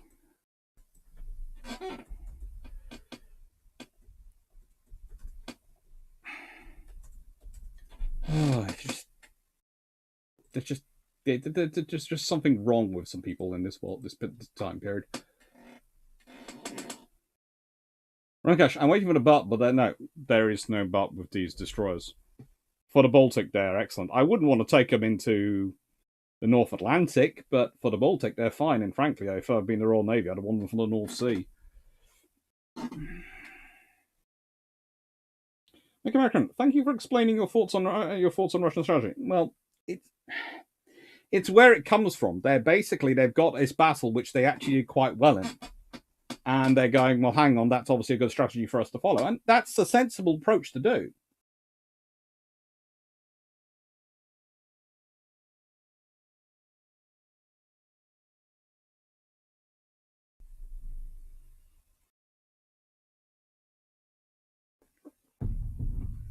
And General Paul, a lot of them are lost during World War II, and are lost in fairly active actions. They weren't second line by that time either. No, but they possibly should have been by that time. Temlocus, well, there is a factor that the Navy was able to raise public donations of destroyers, so budget problems were less pressing than for bigger ships. Yes, that does help. Destroyers got a lot of support.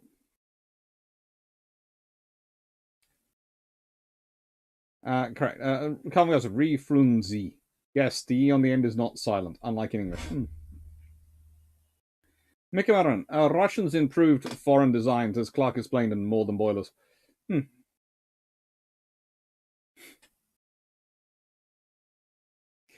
Lieutenant Shilsa class in Russian literally usually are considered part of the larger Dobrovets, volunteer name, so because of donations.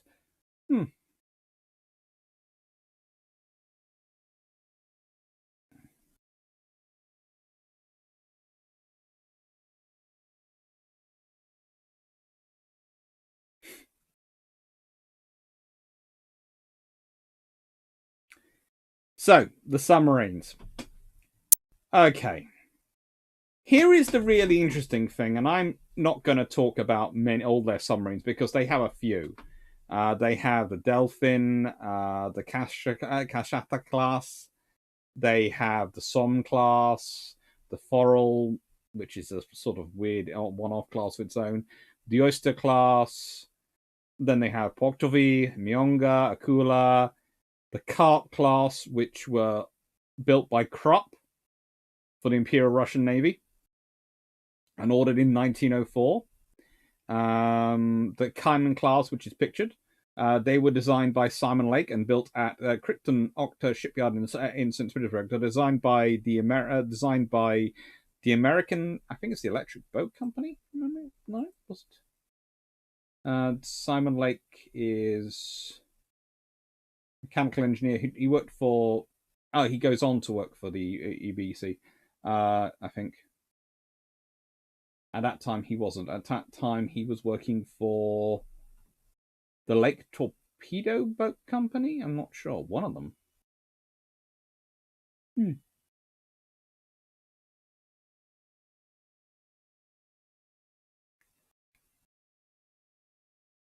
He'd worked under Holland and all sorts of things. Yeah, he's a fairly smart gentleman.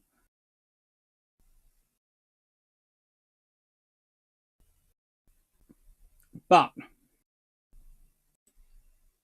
the thing that's really quite cool, and the thing that isn't as good a picture in many ways, but I wanted to talk about it. And this is something which is going to be different than in the Long Patrol, because in Long Patrol I'm not going to really talk about this one. But in this one I'm going to talk about it. Is this pretty? Now this is called the Crab. And, well, it's built for the Russian Navy. It's designed by Mikhail Petrovich Naval, and it's the first designed, purpose designed submarine mine layer. Due to construction delays, the German UC submarines actually entered service earlier, but this is the first one designed. The mines are stowed in 2 horizontal galleries, exiting through the stern. It could dive to depths of 45 meters, and it's built in the Naval Yard in Nikolaev by the Black Sea. Now, Mikoyan in Ukraine. Ordered in 1908, launched in September 1912. Some sources say 1913. I think probably what happened was she had there is sometimes submarines do a sort of soft launch pressure test where they're put in the water and it's seen if they sink or float. And if they float, yay, they've been launched. And if they have issues, no, that was just a test, and they're out of the water. So I think that might have happened. And entered service in 1915. She scuttled in April 1919, raised in 1935, and scrapped. But she serves in the Black Sea. She's 512 tons on the surface, 740 tons submerged. She had 2 18-inch torpedo tubes at the bow. She also had some torpedo drop collars, which we're not going to get into because they're weird. And she could carry 60 mines. She had a range of 1,700 nautical miles. Probably on the surface, because her top speed on the surface is 11.8 knots and her submerged speed is 7 knots. She has 2-shaft petrol electric.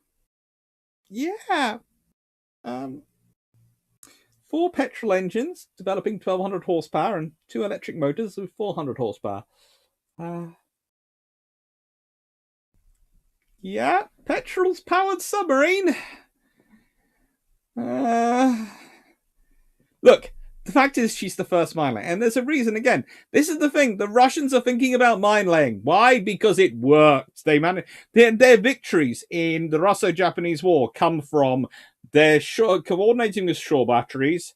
And, well, their almost victory comes from coordinating shore batteries. If they've been able to pursue the Japanese Navy, they feel they could have won a battle. And mines.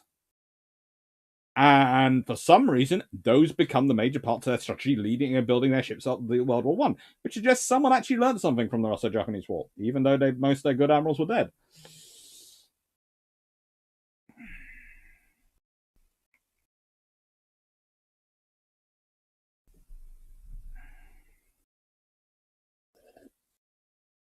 Here's a fox hope. Do you think the Russians could have pulled off a Juno-Cole?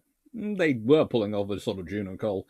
If they had more time, they could have pulled off a better version of a better Russo version of the Juno-Cole. Mika Marin. Many Russian shipyards and workshops were run and operated by foreign engineers. British, Baltic, German, Finnish, Swedish. Russian naval technical schools were fairly good. Turn on. Run. As best inspired by the 44. I'm not getting into the AK-47 debate going on in the chat. There is a guy. If you want to get into the AK-47 debate, I know exactly who to send you to. And you can have a wonderful debate with him on Twitter about it. Because he will know.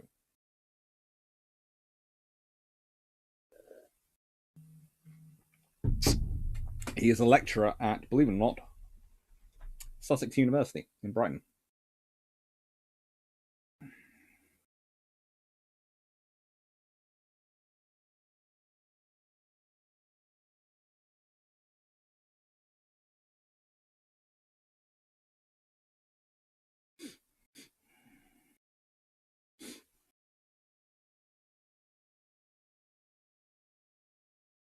Yep, this is the crab.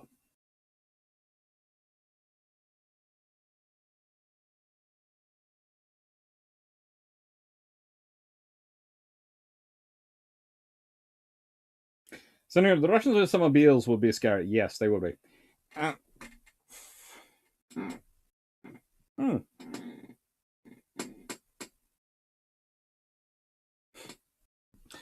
So, this was what the Russians were building. The Russians were building a fleet based on their experiences of the Russo-Japanese War, which is quite a good learning experience. They had learnt. They had studied.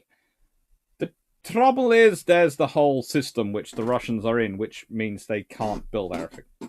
What were the Borodino class for? Well, if anything, I think the Borodino class, if they had been built, wouldn't have been part of the Baltic fleet. I don't think they'd have found much purpose in the Black Sea Fleet either. But I think they'd have found themselves... I think they were always ordered with the idea of the going to the Far East, going to the Pacific Squadron. I don't think battle cruisers work for the Baltic. And I think the Russians figured it out fairly quickly.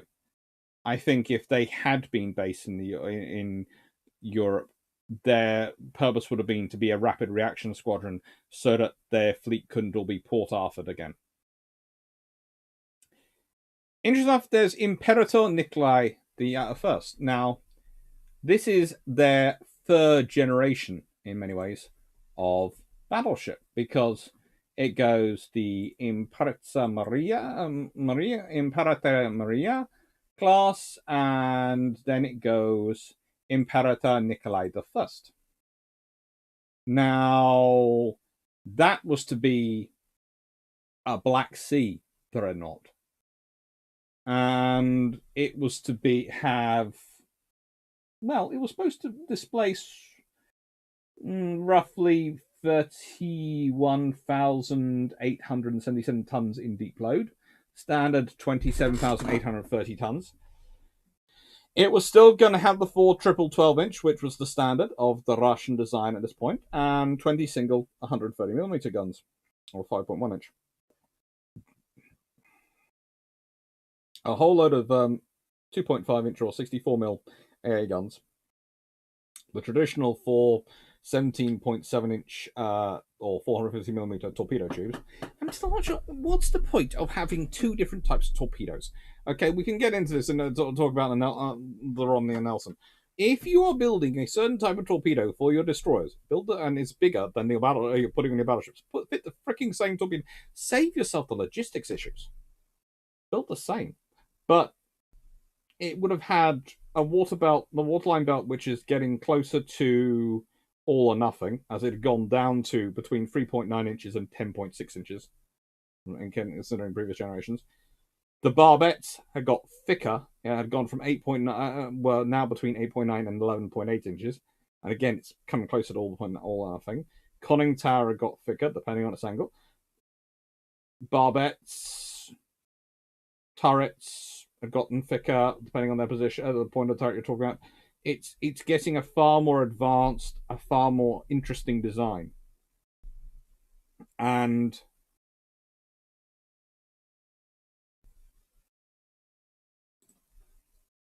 it's a sad thing that whatever would have been come after them probably didn't come after them, because if Imperator Nikolai had been built and there hadn't been the Communist Revolution, then the Sovietsky Soyuz or Stalin's Republics might not have been the next class of battleships, and they might have actually had something decent to build from in terms of infrastructure to build ships from, because that's the problem which always affects Russian shipbuilding. It's the infrastructure. They cannot build ships in time, in speed. They have all these plans, they have all these dreams. The communist era, they do build up, and let's be honest, thanks to Gorshkov, they get a decent fleet by pretty much the end of the Cold War. They have a fairly decent fleet.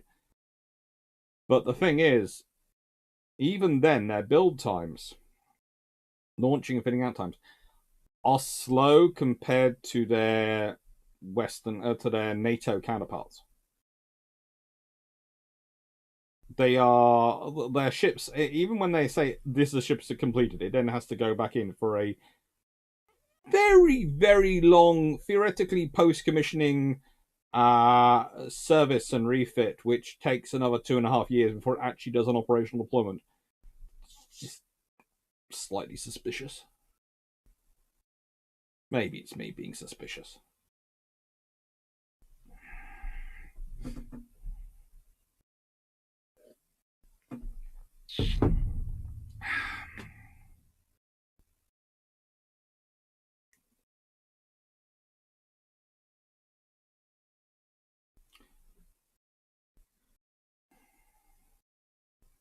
If you're wondering who I'm suggesting to go talk to about guns, it's Matthew Ford.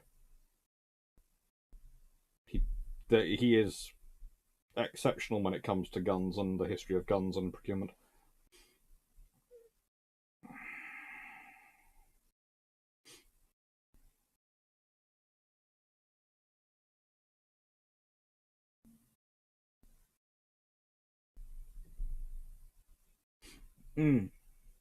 Thomas, so Austria-Hungary attracted a lot of British energies, maybe even one of Dr. Clarke's residents, a certain Adam Clarke, who designed Budapest landmark chain bridge.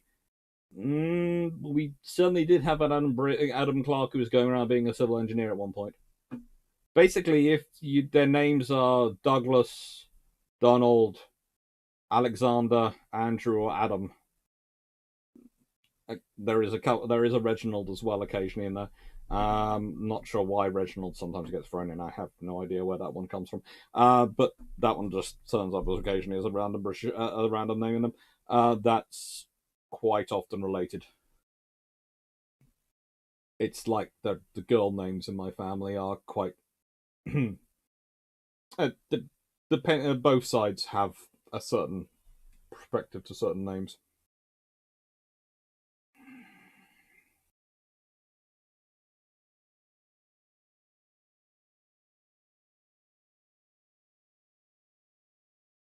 And a report, if memory serves me, the Ishmael, the most complete of the Barodian class, and the ship in the picture on the left, was planned to be converted into a carrier in the early 1920s, there was an idea about it. It could have been an interesting one. If that had been done, I hadn't plucked the money away. How would you compare to contemporary conversion carriers? Probably not brilliantly, but she wouldn't have been bad either. In a case of it would be you've got one carrier, what are you going to do with it? Could have been an interesting counterpoint though on the treaties, because if she had been built as a carrier and Russia therefore had had a carrier, that could have had an impact on the 1930s naval treaty. Because everyone else might have wanted more carriers. Which could have led to a double order of Ark Royals, which would have been interesting. Instead of 2 Ark Royals order. It's, all these things have connections and consequences.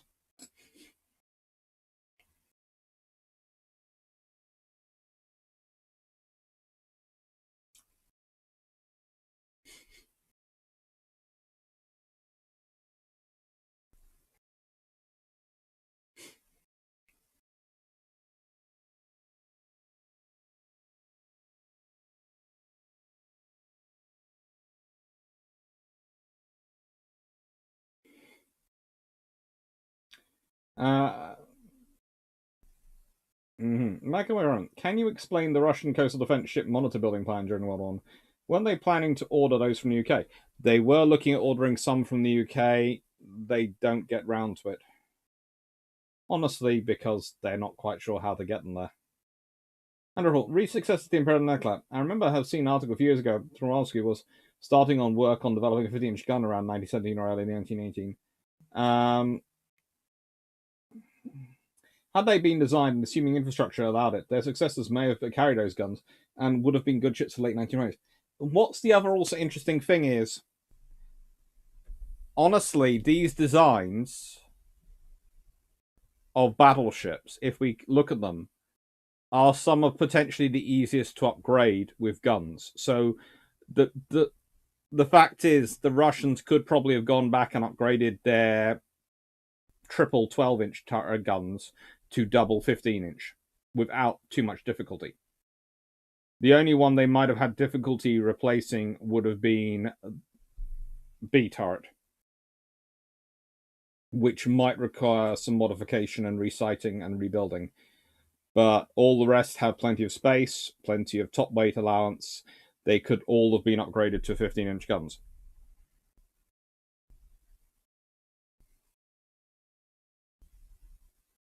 So the 1914 fleet included a range of ships,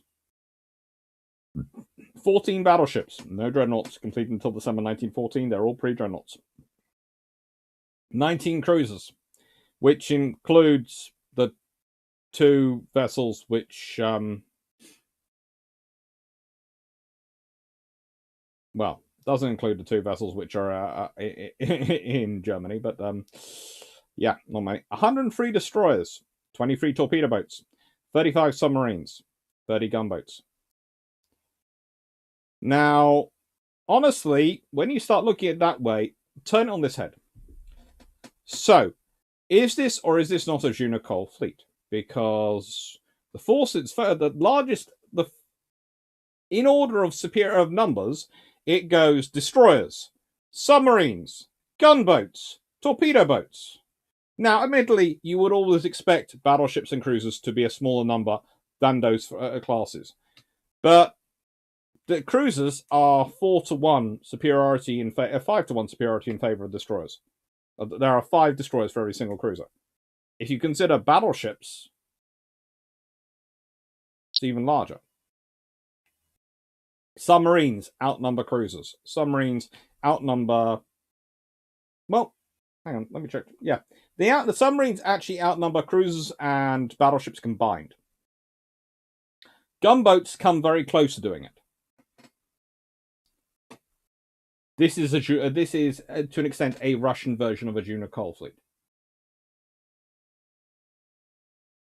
But I'd say it's a better than the French version of the Junior Coal Fleet myself.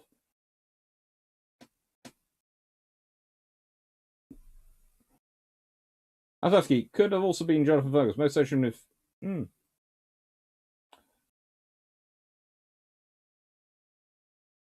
So no, for at least 4 generations on my dad's side, both male and female names were the same. I got another name.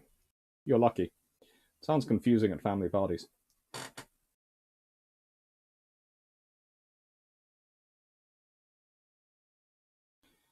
Chain Bridge, designed by William Tenney Clarke, an Englishman, and the building of it was led by Adam Clarke from Edinburgh, a Scottish man. Could have the family do sometimes drop the E, so yeah.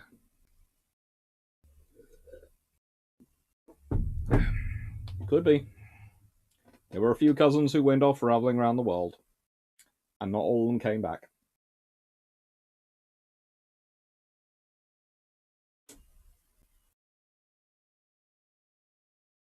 Cascade, outside of the designs, was there any major reform in doctrine and chain of command? Furthermore, how did the Tsar react to Tsushima overall, and did he or did he not enact change in Navy's role? Well, as I went through at the beginning, he did organize a Ministry of Marine, and he organized a new naval staff to oversee things. However, he organized it from the people who were already there, so you can draw your own conclusions from that. It's organized, but it's organized with the same twink tonks who decided to send a fleet around the world. Which is why I haven't... Honestly, I haven't got into it because some of the Russian officers, because as far as I can see it, the Tsar is trying to reform by ordering the officers to to straighten up and fly right in terms of the officer corps, and that it doesn't really work. You still have the same mix of some very, very good officers and some very, very not good officers.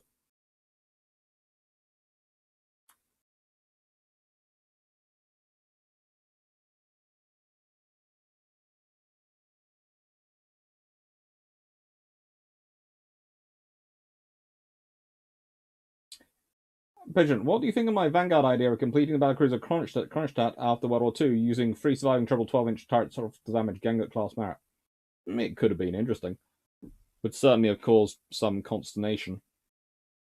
Endurable slight tension. For good mission, one often looked about the Gunga-class pre-reconstruction is their firing arcs, which were quite exceptional. Those ships could bring a full broadside to bear at very extreme angles. Far more than many contemporaries could. Yes, that was certainly an advantage.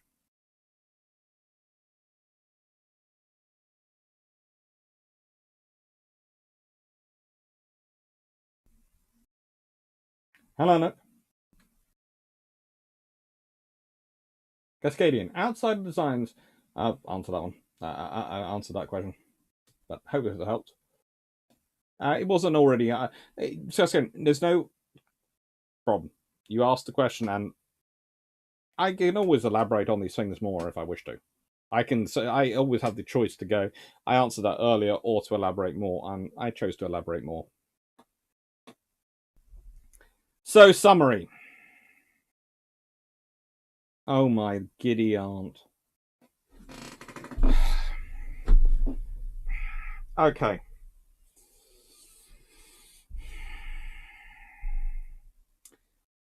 Summary. And I'm going to use colourful language, so I'm warning you now.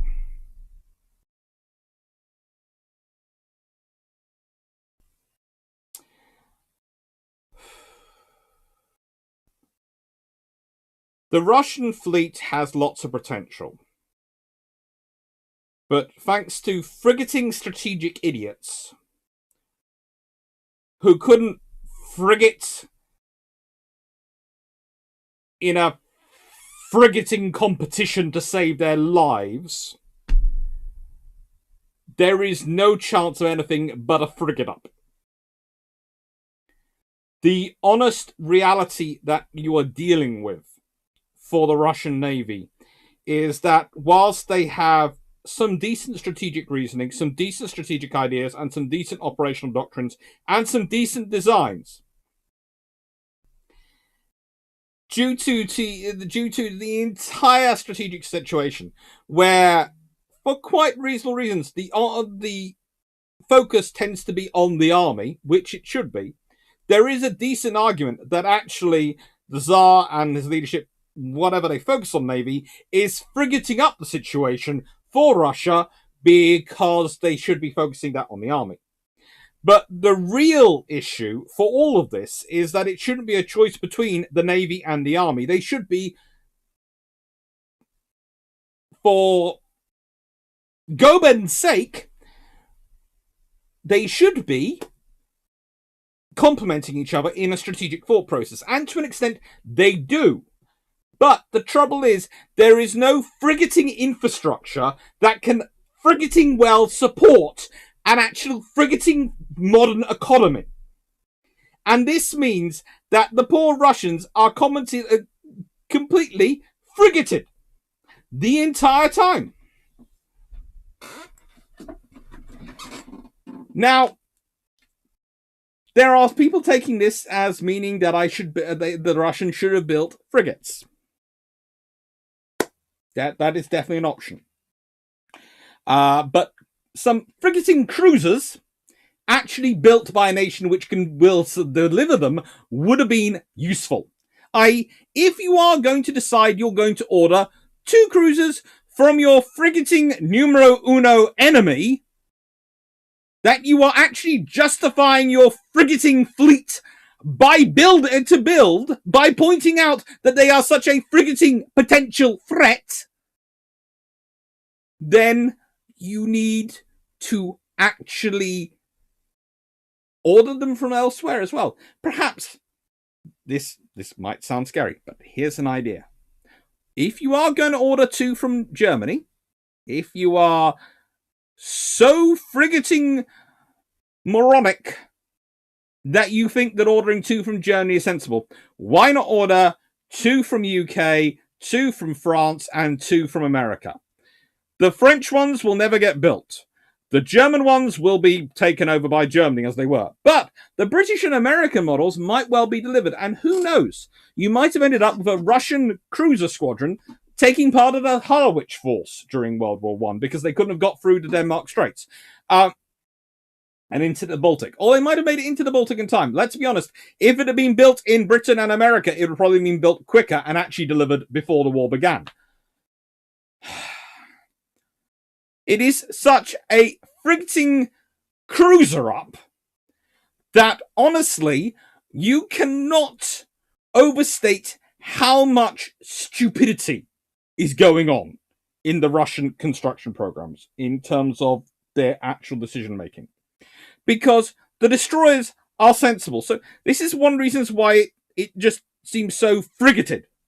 Because you have a sensible idea of your destroyers. And, okay, the battleships, if anything should be built abroad, it's probably the battleships, because you don't have the frigating infrastructure to actually frigating support it. But you could do it. You could. If you had the money. And the trouble is, in the first place, you need to get the money in for the infrastructure. And as someone pointed out earlier, the Tsar can take money away from the nobles at will. So you almost need the Tsar to either be democratic enough the Duma will trust him with money and actually invest the money, and there's a constitution which means that the nobles feel they can invest the money in Russia themselves, or you need him to act like Ivan the Terrible and take the money off the nobles and invest it in infrastructure, because what Russia needs is friggin' infrastructure.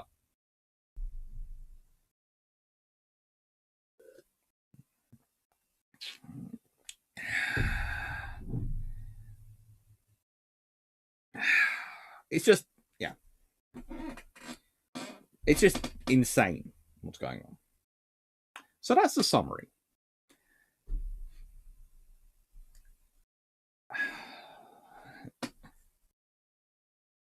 And for those who don't realize it, frigate is a very multi-purpose word. Just do me a favor, practice by saying it very loudly and very harshly. And you will find it has a similar feeling to other words which people do not like you saying loudly and harshly. But you can say frigate. And if people ask you what you're saying, you can tell you're talking about the bird or you're talking about the ship.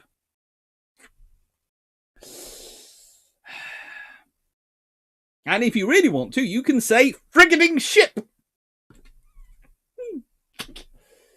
And you can say it in front of small children and get away with it.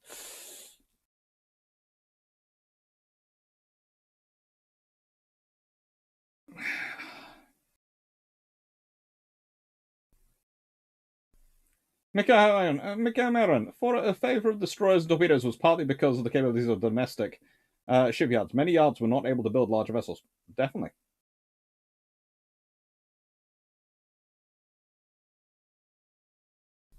Thank you, Aaron Paul, for the telling people to like it.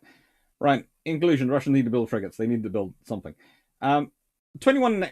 What force would you recommend the Russians should have have in the Baltic 1914? Best price success ratio. They needed the destroyers. They needed the gunboats. They shouldn't have built. The Borodinos weren't useful for the Baltic. They needed the mine-laying cruisers and they needed the submarines. Honestly, I wouldn't have ordered the German build cruisers for the Pacific Squadron. You either aren't going to get them, or if you are getting them, they're over in the Pacific Squadron, so they're no help in the Baltic. The Gangut class will be fine, but you either need to modernize things or you need to really ramp up destroyer production. And I think if the Russians had actually ramped up destroyer construction and the mine-laying cruiser construction and built a couple more mine-laying cruisers and fast ones, which they could have done. Because remember, a mine-laying cruiser is not that much bigger than a destroyer. We're talking 2,000 to 3,000 tons. It's quite common for mine-laying cruisers at this point. They could have built one of those in some of their yards quite easily, especially if they got a design off the British.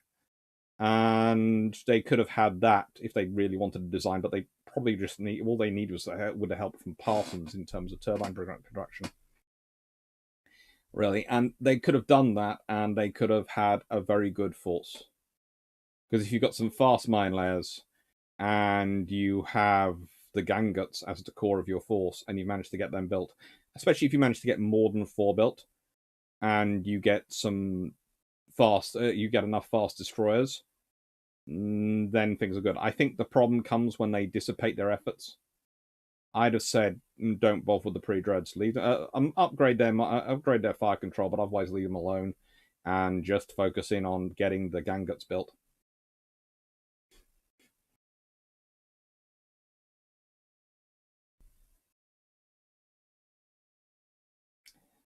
Then Hard X-Ray, you had way too much fun with that. There was a certain point at which it did become quite fun. It was useful, but it was so yeah.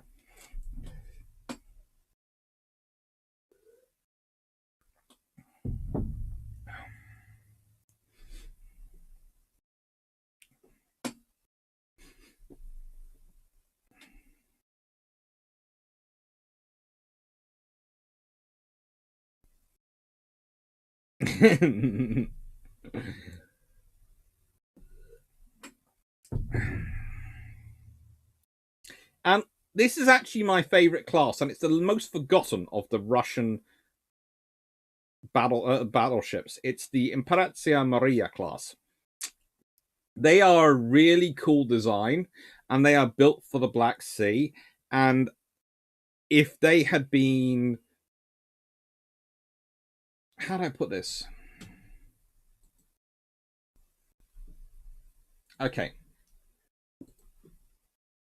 They are mostly built between 1912 and 1917. And the trouble is, if they had been around earlier in World War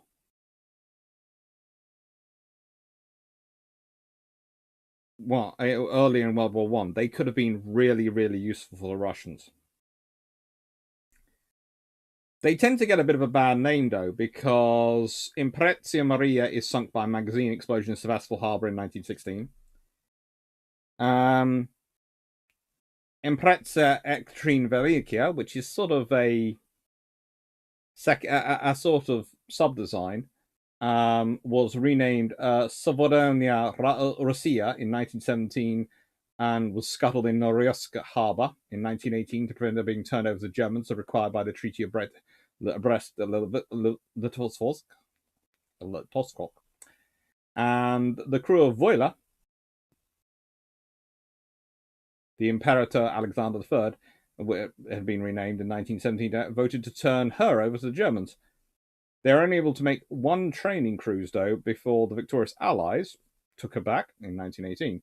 The British took control of her and turned her over to the White Russians in 1920, who renamed her the General Alexeyev. Thank you. She was only had one operable gun turret by this time. She provided some fire support to the Whites, but it wasn't enough. And she sailed with Wrangel's fleet to Tunisia, where she was interned by the French and eventually scrapped there in the 1930s to pay her docking fees. And they are some really cool ships. If they had been in service prior to, if they had managed to get them under construction earlier and get them into service in 1914, then when Goeben turned up, Goeben would have had a nightmare in the Black Sea, because yes, Goeben could outrun them, but at 21 knots and with their level of armor, enough of them could have caused Goeben a lot of trouble, because Goeben couldn't afford them. Goeben would not have wanted to fight these ships. They had enough armor, they were going to be able to take Goeben's guns for a lot longer before Goeben could actually give up.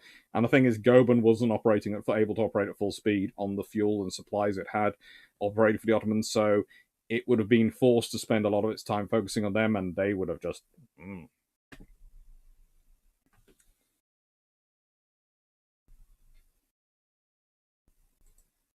They are in many ways my favorite class of this entire construction, and they're the smallest. They're the baby battleships, because they're 23,789 tons. But they're built for the Black Sea, and this is the thing: the Russians basically have to almost build 3 separate fleets because of the different strategic situations of those fleets. In nicest way, if you're building for Vladivostok and you're not building battle cruisers, then there's no point in you, because there is nothing within range that your battle fleet, anyone want to go to fight your battle fleet, and so send your battle cruisers out hunting. And if they're going to be fighting the enemy with support from their land defenses, they might as well be battle cruisers, because they're going to be blasting back. Or coastal defense battleships, because again, there's no point in the battleships for the Vladivostok. If you're building for the Black Sea, then you want something which can transit the Dardanelles at high speed. At reasonably high speed, and 21 knots is fine. If you want to fight in the Baltic, then you're actually going to be dealing with the Germans, who are a fairly decent navy, so you'd better be built up.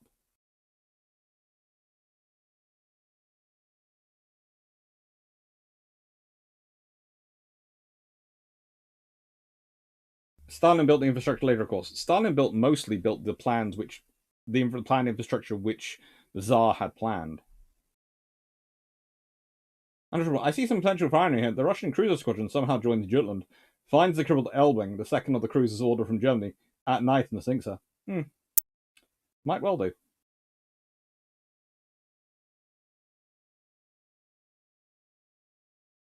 Right, gosh, I find sloop set at the right time as a centering to it. Yeah, it does.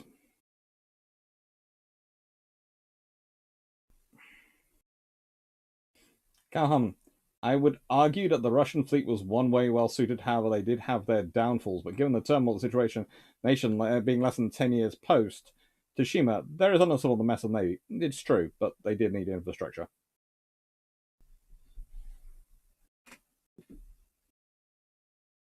Cox, I served on ASW frigate, no sails, but it had radar. An okay trade. I like electronic fire direction, but I miss the crack of sails that are catching the wind. The Navigatori class, they were fast. So Ian Shelling, isn't it nice to know you're providing submarines with that comforting ping noise that movie makers love so much? Cox, look at the photo portrait of the Tsar with his daughters, then search for the little family portrait taken by Dogston. Eerily resonant.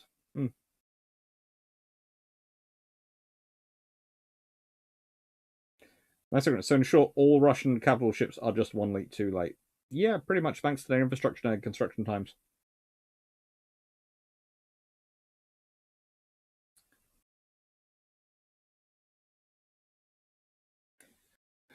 On the other hand, Russian pre-dreadnoughts did terrorize the Goeben. Well, that's the other point. If you look at what they managed to achieve with their pre-dreadnoughts, imagine what they've achieved with these. Mm-hmm.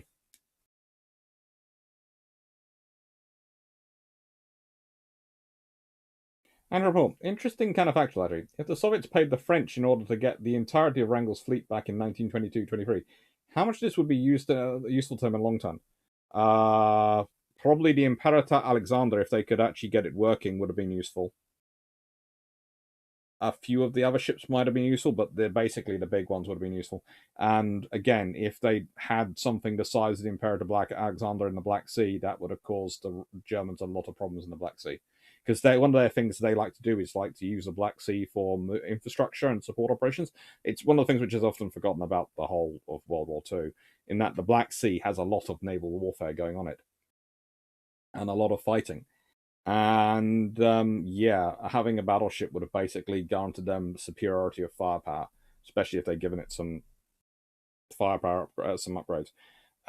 We'd think of air power as being a dominant thing in the Black Sea, but it isn't ever as dominant as you'd think it would be, especially due to the fact that the Russians had bases so far back that honestly you couldn't reach them, because they could base their ships in Georgia and then bring them forward. And this one's 21 knots. If you've done some work, you could have upgraded its speed without too much trouble. Again, disadvantage of the design. That honestly, the basic Russian design is actually disturbingly easy to upgrade in terms of size. And you must remember, the Imperator Nikolai was supposed to be the big flagship for the Black Sea Fleet. So you'd have had one of her and 3 of these, theoretically, as the Black Sea Fleet.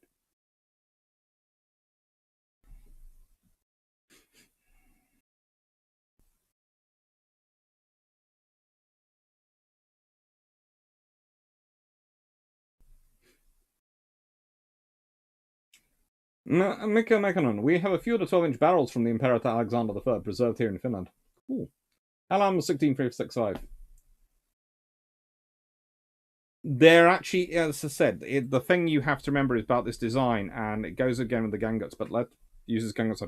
It's actually quite easy to upgrade, because a lot of the problems with your upgrading other battleship designs in the interwar period is because they have superstructures, they have things built them. Because these are pretty much a hull with engines and the guns slapped on the top, and they're all on one level. It's actually, to an extent, easier to upgrade because you don't have to go so far down into the hull. You don't have to deal with other things in the way. You're literally, where are the engines? Where are the magazines? Chunk. It's actually quite an efficient design in that. In that, it's quite an easy design to build as a result.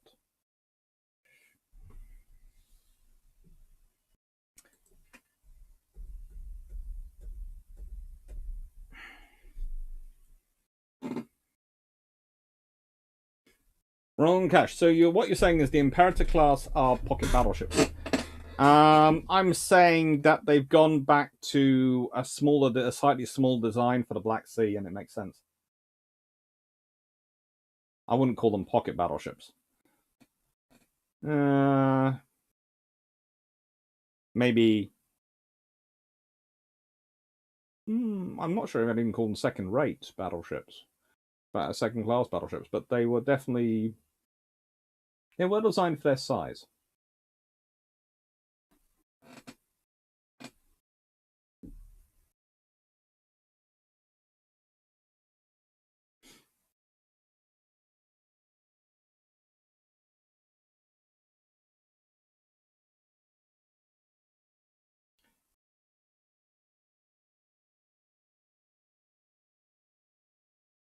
And report, read my earlier comments about the Soviets getting the Wrangel's fleet back. The fleet had the Imperator Alexander III, the pre-dreadnought Djurgay Polonasa, one protected cruiser, and a few destroyers of World War I era. Fairly useful ships, probably assuring repairs are feasible. Submarines, gunboats, and Royal Yacht cruiser on those? Probably not so much. Nah. but the destroyers would have been useful, and the Imperator Alexander III would have been useful. Timon, off topic, what do you think of the Espana class? I quite like them, but they're the Spanish baby dreadnoughts. When's Build comes out? It was supposed to be out today. Yeah. Let's put it this way: I have found the problem and I've reloaded it. Basically, for some reason, the file had corrupted on upload, and that's why it hadn't gone out. It had gone. It said it was fine, and so it was supposed to go out on Wednesday, and it didn't go out. So I went and checked it. It all said fine. Okay, Thursday upload again. Didn't go out. Why is it not going out?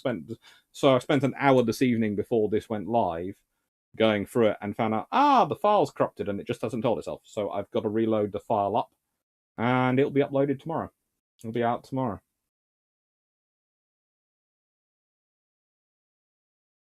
So it's ready, but it's just not gone yet. It's now not corrupted and all said fine.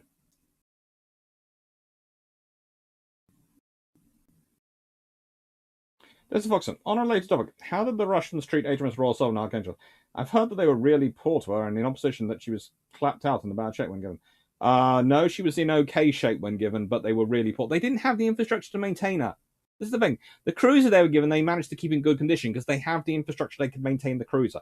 They didn't have the infrastructure they could service and maintain her. So when she's given back to the Royal Navy, it's just, oh god, this thing's going straight to scrap. Everything's terrible. Everything's seized up. The guns haven't been exercised. Nothing's been. It's just terrible.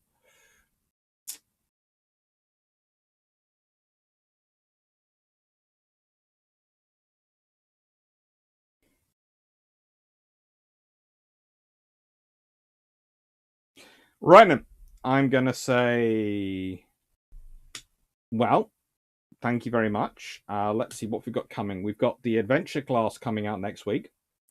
That's the Cruiser Long Patrol. That's been recorded. I've got a load of other Cruiser Long Patrols to record. I've written them up.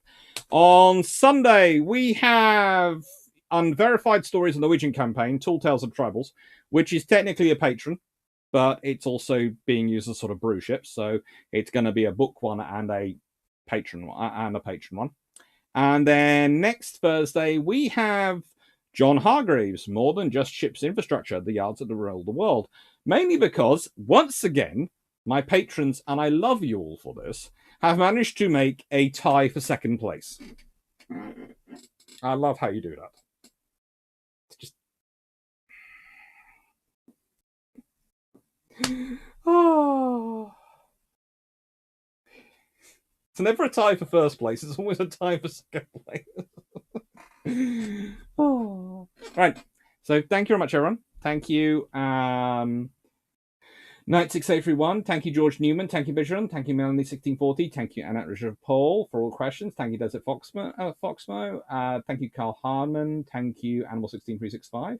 Would the Russians always been better building more submarines, destroyers, and cruisers instead of trying to build battleships and battlecruisers for World War II? Yes.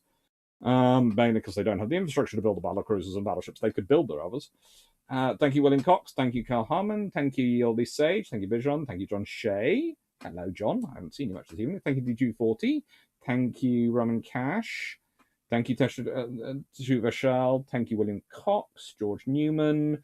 Thank you, Albazaski. Thank you, thank you, Dan Freeman. And thank you, Dan and Sean, for doing your doing the admin duty this evening. Thank you, Rosarski. Thank you, Nautic Wolf. Thank you, Calvin Gasberg. Thank you, everyone, and have a nice evening. Thank you very much. Take care. And most importantly, please, there are some fun things tonight. I'm going to make, probably tomorrow, go live the patron suggestions for February, so I can try and get those done properly before, less on a late delay as happened with January's. And yeah, we're going to start off February with a Battle of the U, which is going to be fun. Thank you, Messiah Slavic, and thank you, everyone. Right, take care. Enjoy. Thank you for the super chats. And yeah, I should also say there is something going to announce now. On the 15th of March, we have the Glorious Heritage class of the Systems Commonwealth, which is being looked at. And I am wondering if it would be interesting to everyone. Please, you can comment in the chat now, but actually comment below in the videos on the comments below if you would like a live about the Commonwealth, the systems Commonwealth, and the ships of the Andromeda series, and discussing them, because I think it could be interesting, because it's quite a well developed series, but it's often ignored a bit, and I think they have some interesting lessons in them. So if you would like a whole sort of live discussing the ship designs and their roles and what they could be used for and what their purposes are, please comment below, and I will try and put it in later in the year. Thank you very much, Danny Wright. Thank you, Rick Sava, and thank you, everyone. Take care.